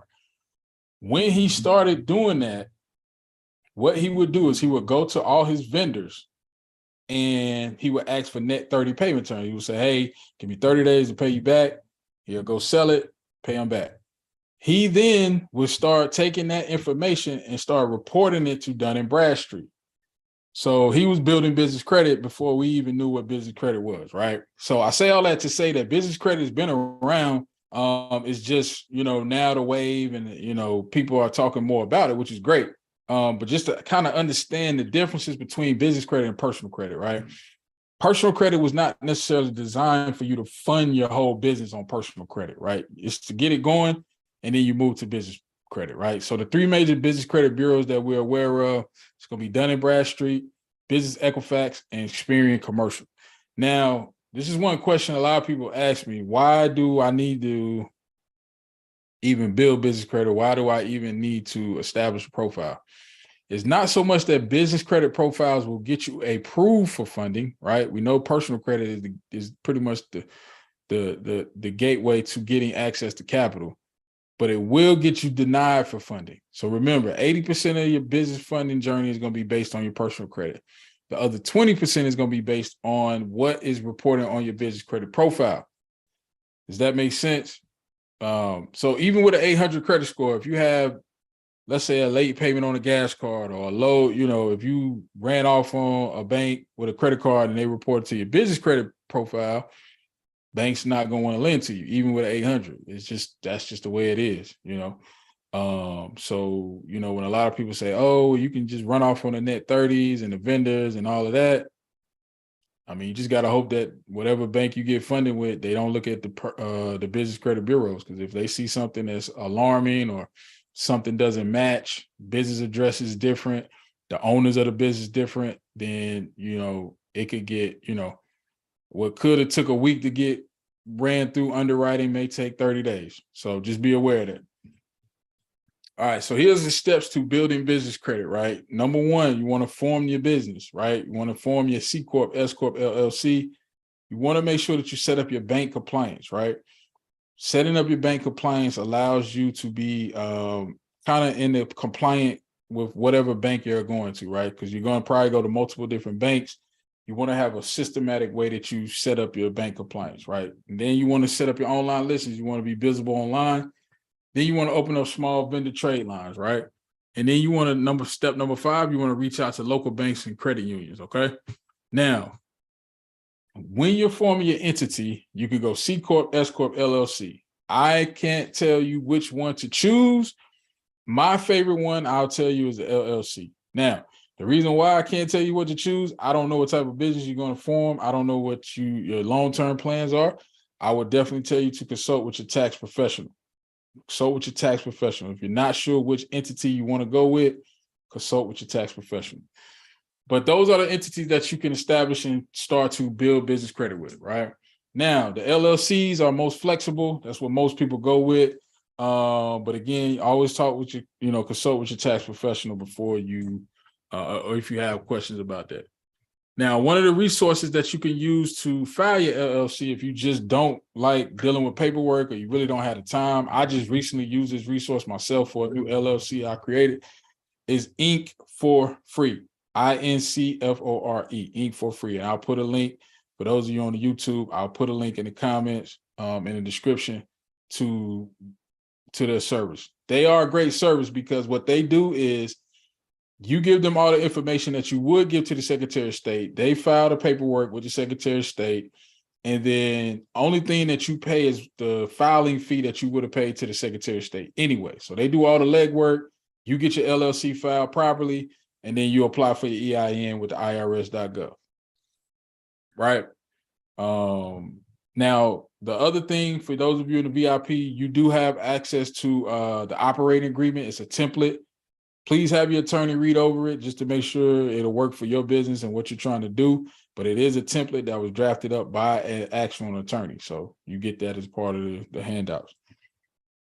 All right. So forming your business, I recommend you keep the name of the business as neutral and non-industry specific as possible. People argue me down. Hey, I want, Gina's Beauty, Tim's Trucking, John's Cleaning. I don't recommend putting the actual industry you're going into in the name of your business. Because if you start out in real estate and then you venture into crypto, or if you go from real estate, let's say you go from buying cars to trucking, it just doesn't, it doesn't lend well. Now, I like to be non-industry specific because then again, a bank can attach me to an industry. Now, one thing to keep in mind, when you're forming this LLC, you want to establish the business bank account as soon as possible. So do that as soon as possible, family. Someone on Instagram said, what's the best site for virtual address? I personally would say if you're going to go virtual addresses, I like Opus #1 and Regis Spaces #2. Miss Tootie Rebirth said, what's a neutral name for real estate business? It could be as simple as, you might want to hop over to YouTube to see my screen, but it could be as simple as your first name initial, your last name initial, and the word ventures. So if it's Miss Tootie, I would do MT Solutions, or MT Ventures, MT not even logistics, something neutral, something that's kind of like, the easiest way I can explain it is when someone asks you what the name of your business is, they should also ask you, what do you do? If they can tell what you do by the name of your business, your LLC, then it's not industry neutral. All right. So being bank compliant, that just simply means you have a physical location where your business is housed, the way you do business from. Now, one other thing to keep in mind with the domain name, you definitely want to, it's the same handle, Miss Tootie. It's the same, Carolina's own. Sorry, y'all. She was asking about the handle. The main thing to keep in mind, fax number is not necessarily important, but some banks still want to see it. So that's again why I like Opus virtual offices, which we'll talk about the virtual offices here in a minute. They give you basically everything in a one-stop shop. Now, the main thing about, I want to address home address versus virtual address. The only thing about a virtual address that gives you an advantage over a home address is that some Net 30 vendors kind of want to see a physical location. And if you use your home address, you just have to understand that it's going to be on your business profile. You're probably going to have to list it on your Google My Business listings and your Yelp and 411. So if you're comfortable, if you're okay with having your home address and your information out on the web, then home address is perfectly fine. All right. So when you do this, you definitely want a physical address, no PO boxes, no UPS store, no iPostal. All the gurus is going to tell you on TikTok that iPostal is the wave. They are getting flagged on the daily. I see so many people in the comments of these TikTok videos and YouTube comments saying that I went to iPostal and the bank wouldn't even let me open up a business account. Chase, they definitely cracked down on these virtual addresses heavily over maybe the last 2-3 years. So I don't even recommend iPostal, UPS store, or PO box, or any type of mail drop location. So even when you go to Opus virtual offices, I always tell you, vet the address, pull it up on Google Maps, if you can, drive by the locations before you choose them. So when Opus gives you that list, before you pay them, if it's 5 addresses there, pull them up on Google Maps at the minimum, pull them up on Google Maps, make sure it's an office building, make sure it's not one of those easy mail drop locations or a UPS store. Because even Opus, they do utilize those as virtual offices. So you don't want those. You want the actual physical office locations. Okay. And then Regis Spaces. So if you go to spacesworks.com, those virtual addresses I recommend. They are a little more pricey. Now, if you have this virtual office option in your city, I would go with a company called Venture X, one word. They are a good option. They are pretty middle of the road. You're not going to pay a lot of money. You're not going to be taxed like Opus or Regis, but just keep in mind that Venture X is another option.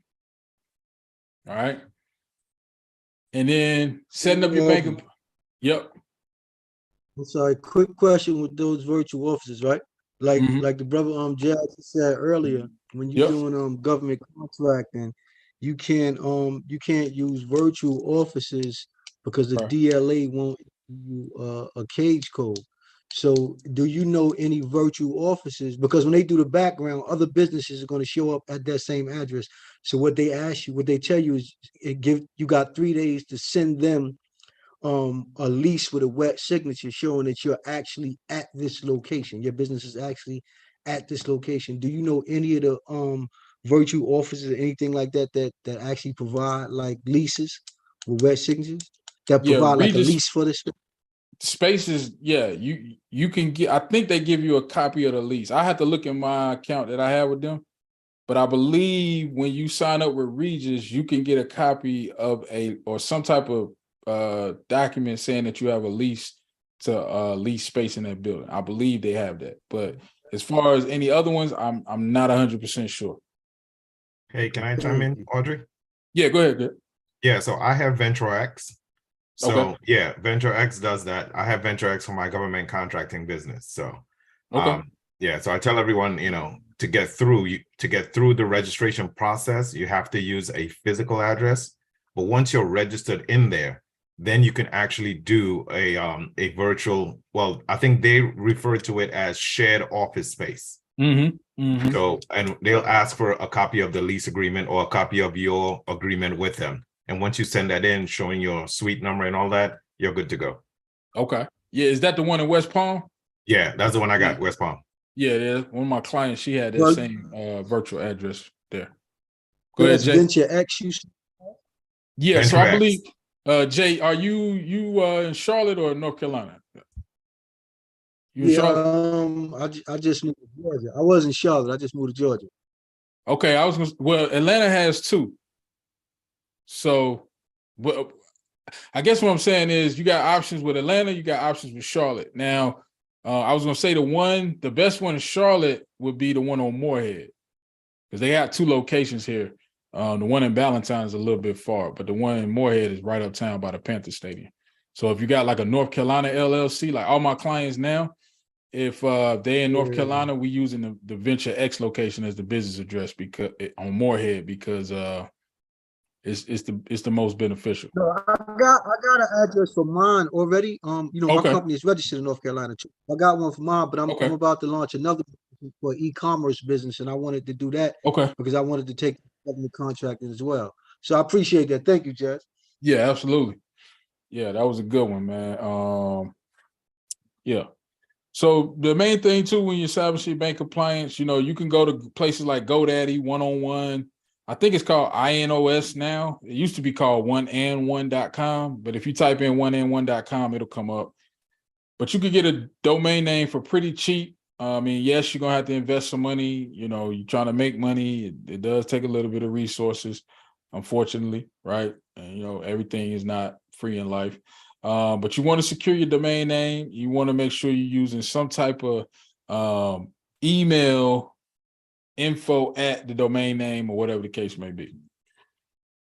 All right. And so you can see here, you know, choose your virtual address, vet the location. I always tell y'all, drive by it first, look around, walk inside, make sure it's a, you know, legit place. But again, if you're watching this on YouTube and you are in a city that offers Venture X, I would go with that option over the other two. All right. Hey, Audrey, just recently, I know someone got a virtual address like that, and it was off of that iPostal. But the thing about it is, it's a co-working space. Like, I know the location; it's an actual legit spot and legit, you know what I'm saying, setup. Is that still an issue, or like, what is the main? I guess because when you said iPostal, I'm like, well, damn, what's the main hiccup with that? Is it just some of the locations weren't actually businesses, or what about it? See, the thing with iPostal is most people go with the cheapest option. So when you go to iPostal, they have different tiers. The most expensive tier is probably the ones that you got, right? The ones that have the shared office space that look when you look them up. Most people go for like the $40 option. The $40 options, and I actually did this on a live stream on my channel. We Googled different locations, and I think it was Queens, New York. In Queens, New York, there was a iPostal address.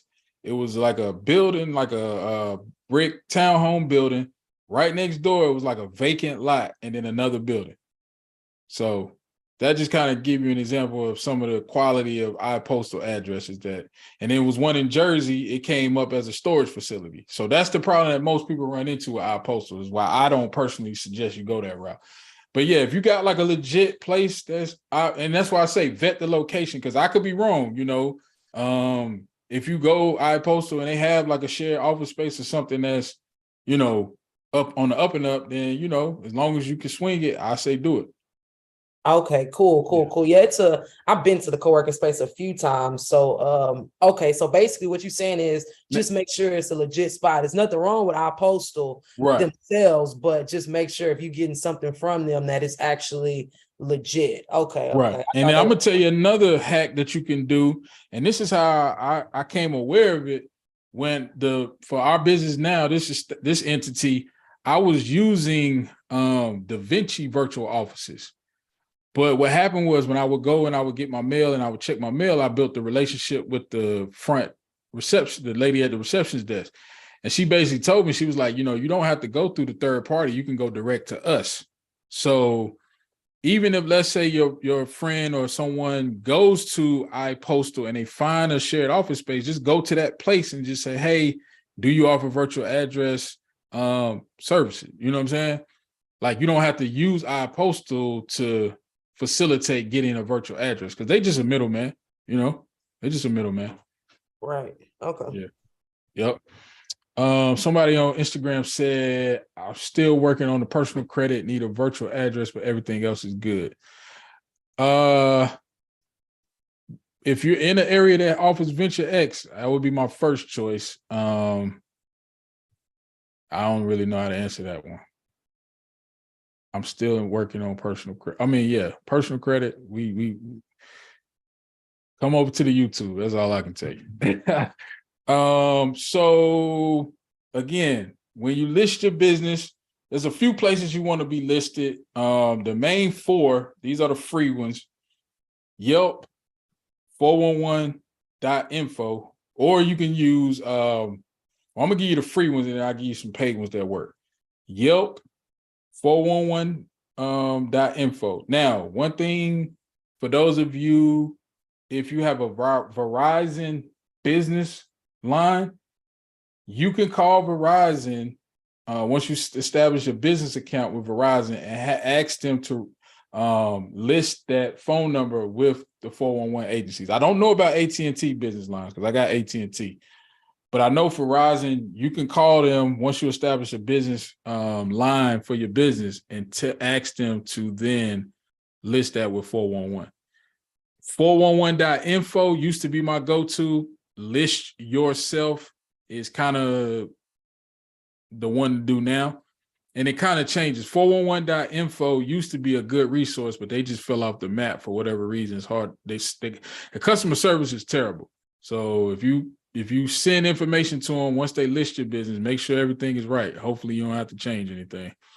But Google My Business, That's another one that's free. Is a free service with Gmail, and then yp.com. Now, with your Google listing, you're gonna have to start, and I've been guilty of this. I have not done a good job of this. You're going to have to start posting pictures once a month. So if you do in-person meetups, in-person trainings, have a photographer or have someone there, take a picture with your phone, and then post that on your profile. Start putting 1 to 2 pictures on your Google My Business profile, because Google is going to start reviewing your profile. They're doing this. They're cracking down. I had a business that was established in the state of Georgia. I had a Google My Business listing. The Google My Business listings was taken down. And when it gets taken away, it is extremely hard to get it back. Google is very unforgiving about these listings. And they do that, from what I was told, they do it to protect fraud and people just, a fly-by-night, whatever type of business. They don't want people to just establish a Google profile. And I even was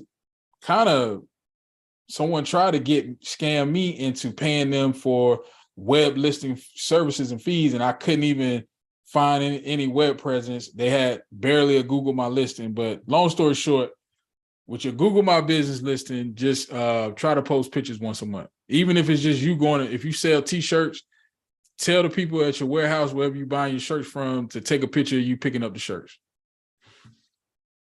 All right. That type of stuff good for SEO and getting reviews and stuff. So it'll help build your business as well. Aside from getting like funding and looking good, you can get clients from that.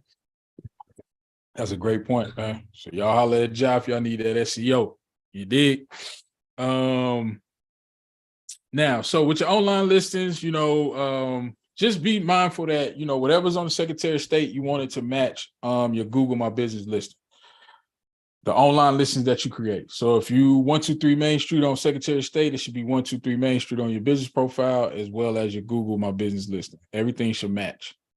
Your website, you definitely want to, you want it to be mobile friendly.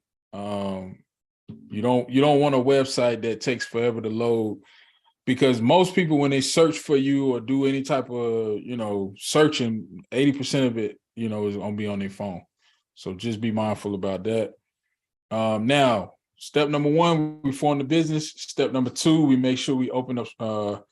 Step number 1, we form the business. Step number 2, we become bank compliant. Step number 3, we make sure that we list the business. Now with step number 4 is where a lot of people get tripped up, right? That's establishing your business vendor accounts, your trade lines, your profile. The easiest way to do this is the 3-2-1, right? Get 3 trade lines that report to DMB, get 2 that report to Equifax, and get 1 to 2 that report to 2 that report to Business Experience, and then 1 to 2 that report to Business Equifax. Now, the easiest way to get this done is, nav.com. That should be your first quote unquote net 30 that you set up, right? And for those of you who are watching on the replay, I'll put a link in the description to sign up for Nav. They have 2 paid plans. Either one of these paid plans will generate a net 30 account for you. So you can do the Business Boost plan or the Business Loan Builder plan. But remember earlier, we talked about that FICO SPSS score. The only way that you can get that SPSS score is with a loan builder account. So if you want to know your SPSS score, you're like, why is this important? Banks like TD Bank, they look at that SPSS score. Banks like PNC, other banks, Univest, all these different banks, they look at that SPSS score. And it's tied, the way the SPSS score kind of works is it's a blended score. So they take your personal experience file and take your business experience file. So for all of you watching this saying, oh, I don't need to build a business credit profile. If you want a high SPSS score, you do, because they take your personal experience and your business experience and they blend the scores together, and it ranges from 100 to 300. So just understand that, the business profile, you don't necessarily need a lot of things reporting. You don't need 10, 15, 20, 30 vendors, no, but you do need something. nav.com. If you want to open up Uline and Quill, I recommend those as well. The gas cards are still my favorite. I know some of y'all said, nah, I'm not feeling the gas cards. I get it. That's cool. But just make sure you got Nav, I would say, is number 1. And then number 2 would probably be Uline. Uline reports to Dun & Bradstreet, and it reports to Business Equifax. I mean, business Experience. Sorry. Now, for those of you, if you need a trade line that reports to Business Equifax, I'll give you 5 that I know of. Number 1 is going to be NAV, of course. The BP MasterCard, that reports to all 3 business bureaus. The Business T-Shirt Club trade line, it reports to Business Equifax at Tier 1. Summa Office Supplies and Strategic Network Solutions, those 2 at Tier 1 will report to Business Equifax. They are very easy to set up. You just order an ebook, put your D&B information in, put your EIN in, put your business information in.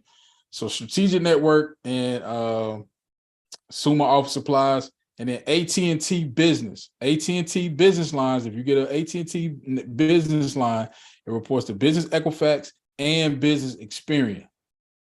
So that's some other ways. I know, Jai, you were asking about some other ways to get business data points without, the gas card. So, but those are my go-tos for building your business profile.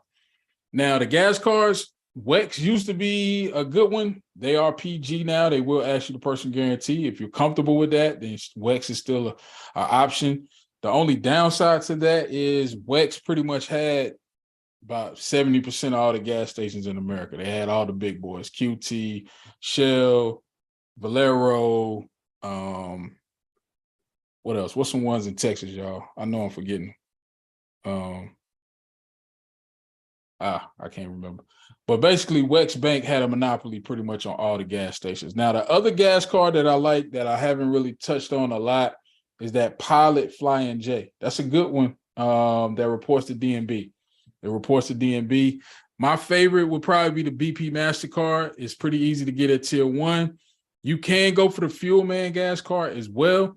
Just be mindful that if you do get BP and Fuel Man, do them like 30 days apart. If you try to get BP and Fuel Man at the same time, they will flag it as fraud. So, because it's backed by the same bank. It's backed by FleetCor.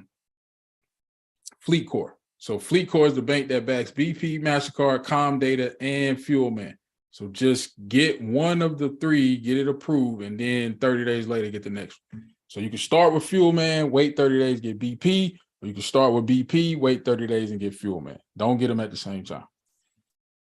All right, and then reaching out to the local banks. Here's the part where we actually walk in the bank, we ask questions, we start to build relationship. Now, I used to have this in my slide pretty much the whole year. Every month we've done these master classes. Banks are tightening up, but they weren't tightening up. Now they are tightening up. This is a very, very true statement. Just this week, we had one client who had a relationship with a bank that we pretty much been getting everybody ran through for funding, come back and say that the application was denied just because they're tightening up. So just understand that if you don't have a relationship or if you are not in position to leverage your personal credit, you got to come with the deposits, right? Now, the banks that we want to focus on is going to be the local banks, community banks, and credit unions. That's going to give you the best chance of getting actual funding, right? Because typically these banks have some type of low doc, no doc program, right? Where you don't need tax returns, bank statements, etc. BWRE said, which gas cards? I like BP. I like Fuel Man. A to B is good. And Pilot Flying J. Those are the gas cards I would go with. And so when we're reaching out to local banks, the goal is to find as many local banks as possible. Now, I've been talking about this list pretty much all year since January, right? This top SBA lenders list. This is going to be the best resource to find banks in your local area, right? Now, most people online, they tell you about this bank, that bank. Even myself, I've been guilty of, shouting out Truist, TD, banks that, are quote unquote national lenders. But you have to understand that the top SBA lenders list, this list is not a list that I created. It's not a list that any other influencer created. This is a non-third party list. This is directly a list from the SBA. So the easiest way to do this would be if you go to Google, right? And I'll show my screen, right? If you go to Google, you want to go and type in top SBA, top SBA lenders. Somebody give me a state. We're gonna pull up a state. Who first person? Texas. North Carolina. All right. We got Texas. H-Town in the building. All right. So when we go to Google, what we want to do is we want to find all the top lenders in this state, right? Now, you will see some third-party lists like this, right? You will see a third-party list like this, right? And these are good banks, right? Wells Fargo, you know, the 100K Wells Fargo play. Anybody who's been on the channel, y'all know we've been running that 100K Wells Fargo play. Comerica Bank, they in Dallas, Texas. That's a great bank. They do some no-doc funding. But you could kind of see here, Frost Bank, they give high limits. But you could kind of get a snapshot. But that's not what we're looking for. We're looking for the actual list from the SBA, right? So when you go here, you want to go to this SBA.gov. This is what you're looking for, the SBA.gov list, right? Now, this may come as a spreadsheet. Let's see. All right, cool. So you see how now we can come here and we can say all states, or we can go to Texas. And this must be a new tool because I've never seen this. So this is breaking news, family. Boom. Now we can go through this entire list, right? We can go through this entire list and find, I don't even know how many banks on it. It says 500 banks. I'm pretty sure if we talk to 50, that's 10%. We could probably get $150,000 in funding. And this is a list that I did not create. I literally just went to Google and found this list. Metro City Bank, Coastal States Bank, South Carolina. So even you can see this bank is in South Carolina, but they lend in the state of Texas, right? I was trying to find, where's First Horizon? PNC, right? We know a lot about PNC. Regions Bank. Regions is a decent bank. Chase, of course. Allegiance Bank, great. But again, this is a list that you can get straight from Google, right? Just type in top SBA lenders list, just like I did.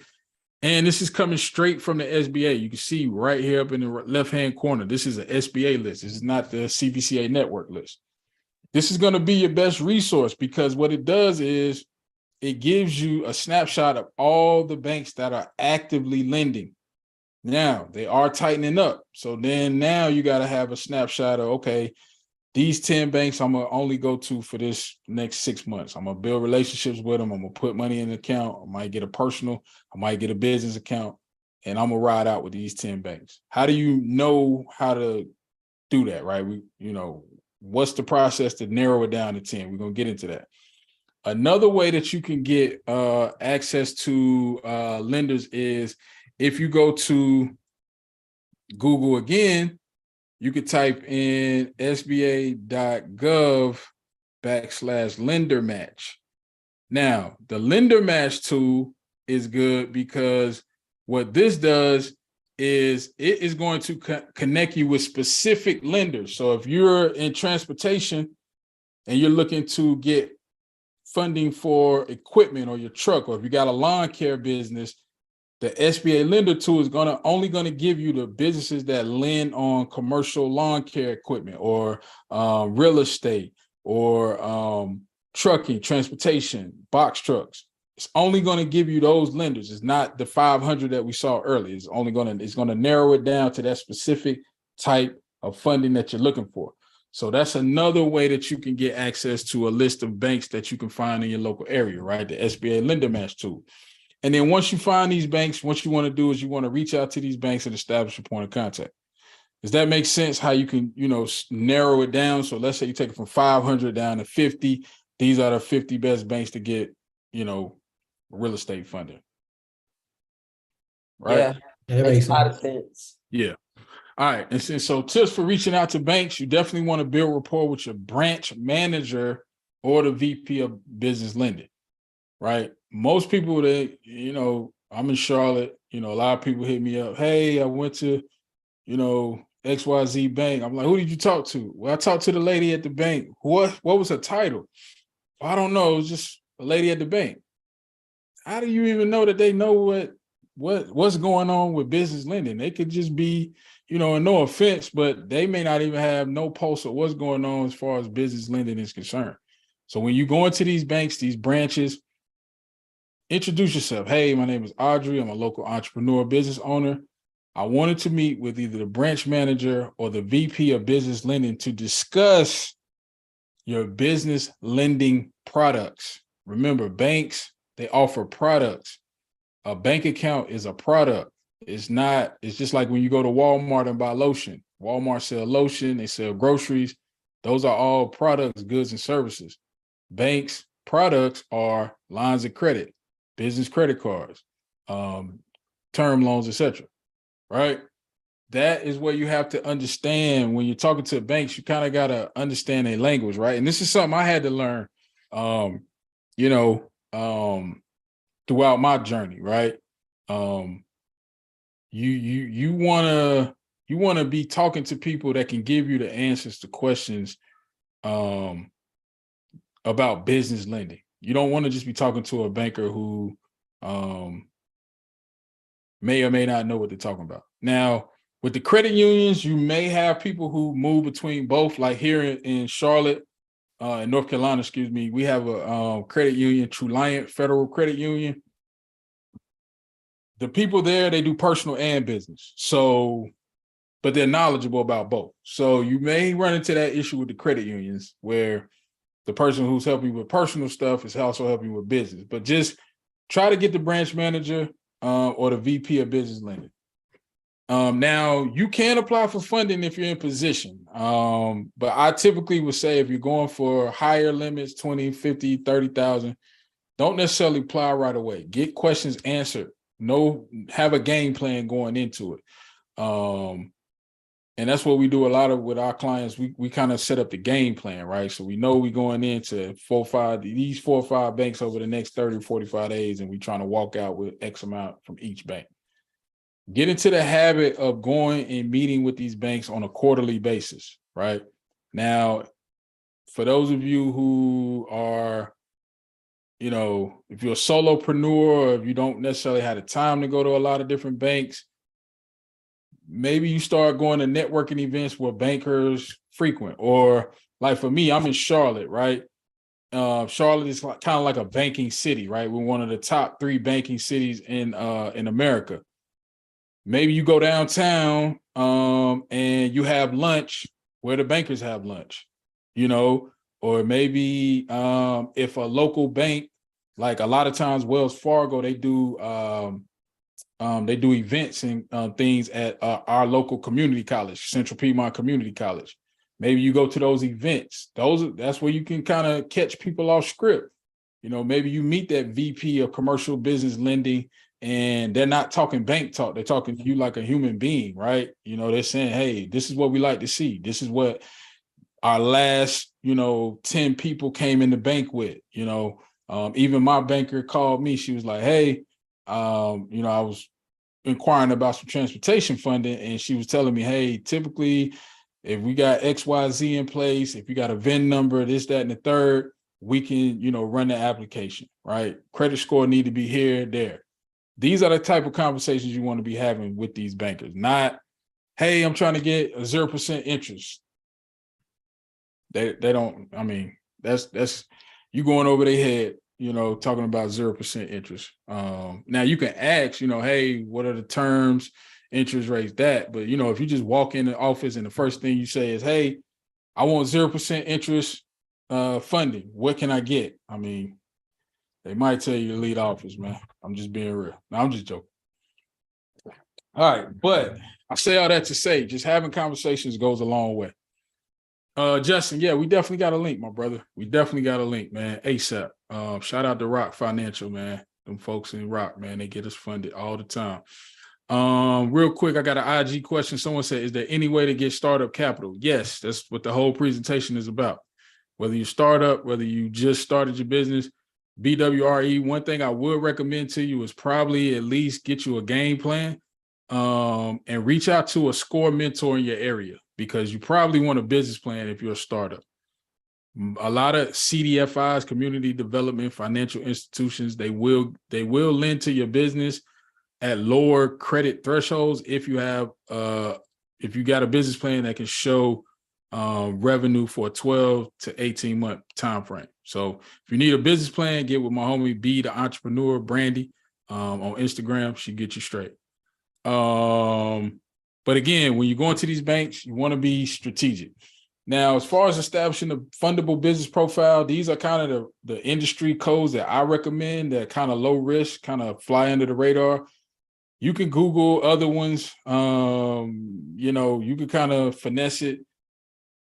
I would say this with industry codes, it's not so much the industry code as it that gets you denied as it is the seasonality. So like a lot of people say consulting is seasonal, you know, ups and downs. So you may want to do education. Maybe you start a online training program or something like that. All right. Now, what you want to do when you're trying to get funding is you want to establish a fundable business profile and personal. So fundable means you are a business owner. You are not self-employed, right? You're an employee of your business. Again, that's why I tell y'all, on your credit report, put your LLC down as your employer. You work for your LLC, right? You pay yourself. Maybe if you don't necessarily pay yourself a salary, but you do pay yourself. That is going to get you access to pretty much all types of funding. Now, as far as setting up payroll, reach out to your tax professional. But you just want to establish a solid borrower profile. For no PG funding, that's kind of, you know, a thing of the past. You know, 08 kind of washed all that away. You do have the fintechs where personal credit, you know, no PG, Topago, Divvy, things like that, but they're kind of still newer. So they're a little more stricter than they used to be. Back when I was able to get the Divvy card back in 2020, it was a little easier. I mean, they literally in a week gave me 20K. That's not the case now. It's a lot harder. Not impossible though.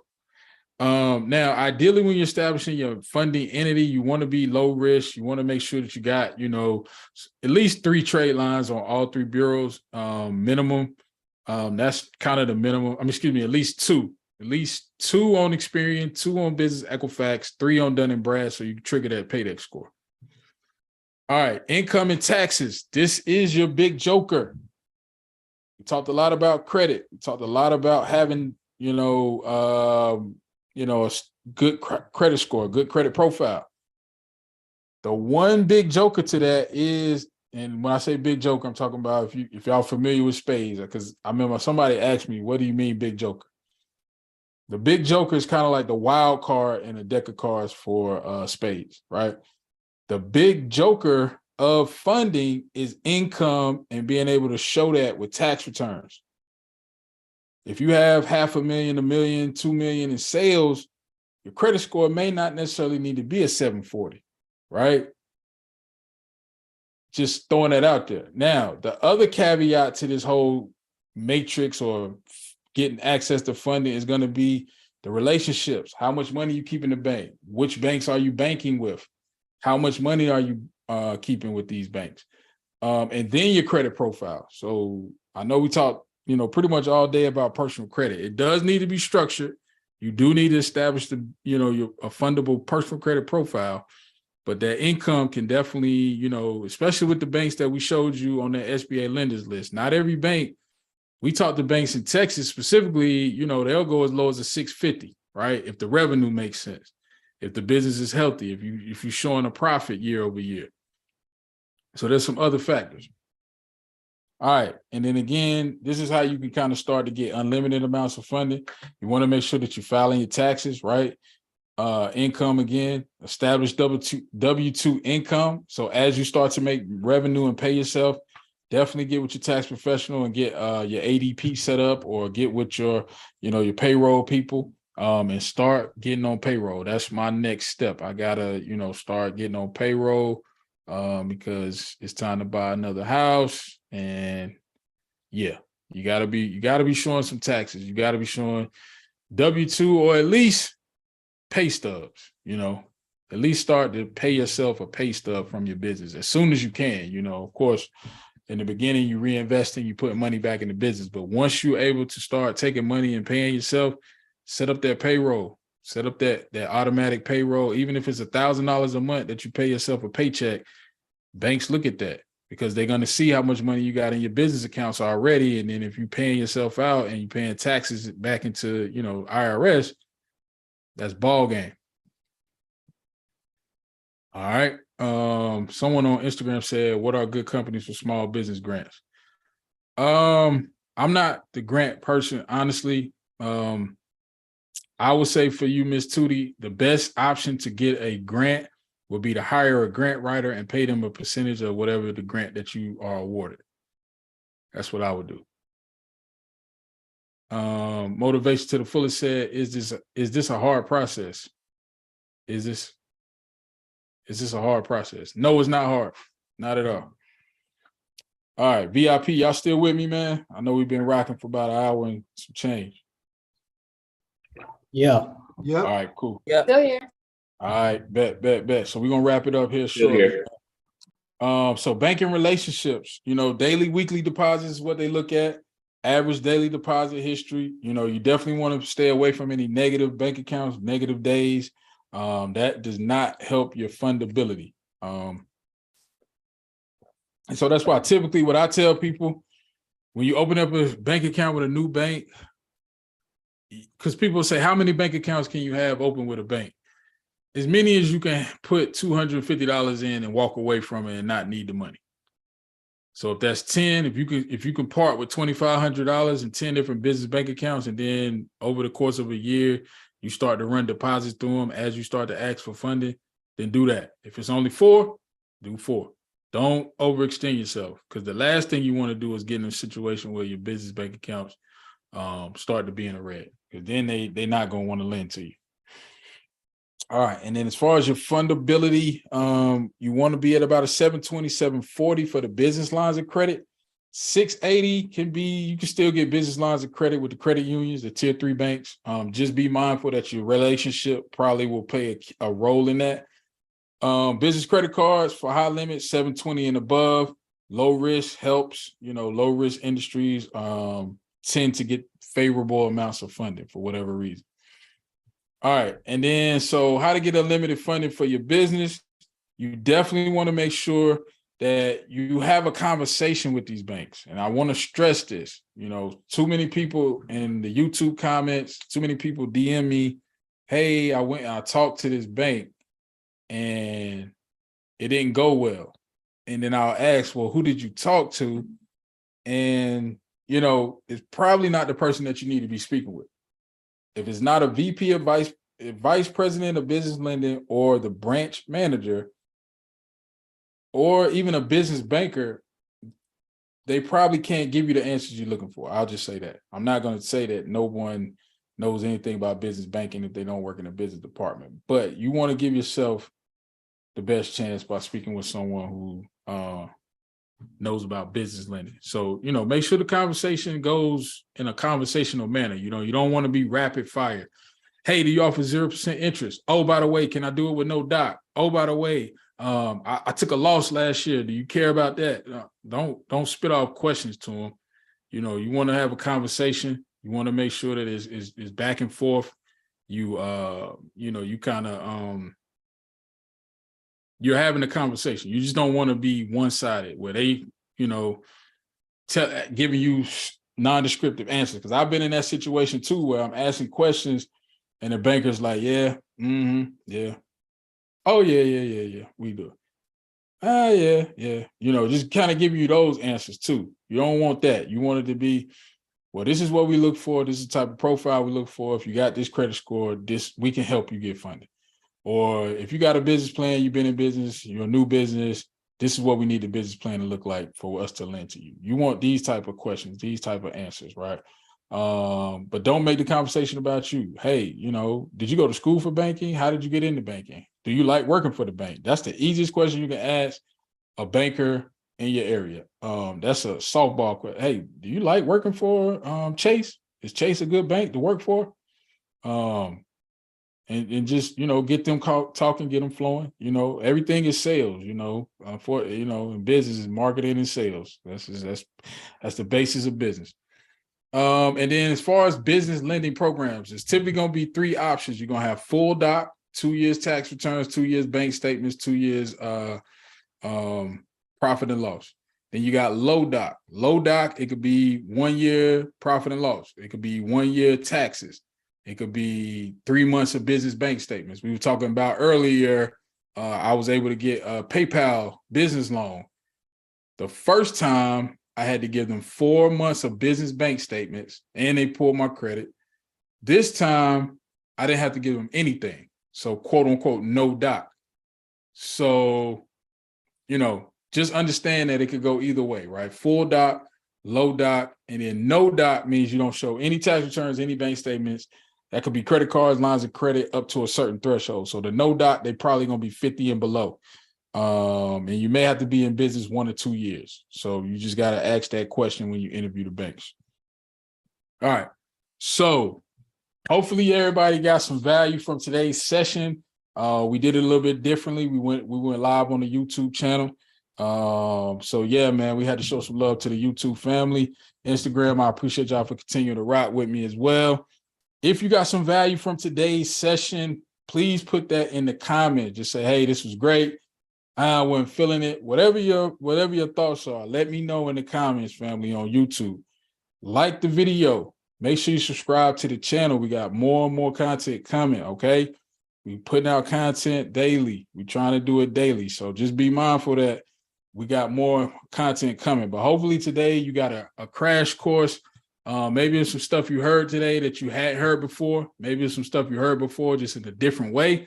But hopefully overall you got your blueprint on how to get access to $50,000 to $100,000 in funding for your business. Now, if you are on YouTube and you're watching this live, because we're about to get into the next VIP session, if you would like access to our team helping you get to that $50,000, $150,000 goal without showing tax returns, without showing bank statements, without having to pay for credit repair, and without having to actually physically walk in the bank to get these answers to your question, I want you to text the letters EZ to 980-825-4360 and see how our team can help you get access or help you with getting access to funding.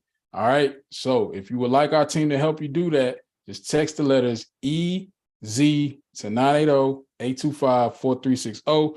Let's hop on the call, see if our team is a good fit to help you reach your goals. And yeah, so we're going to hop off the YouTube, Instagram. Appreciate y'all for continuing to rock with me. We'll holler at y'all later.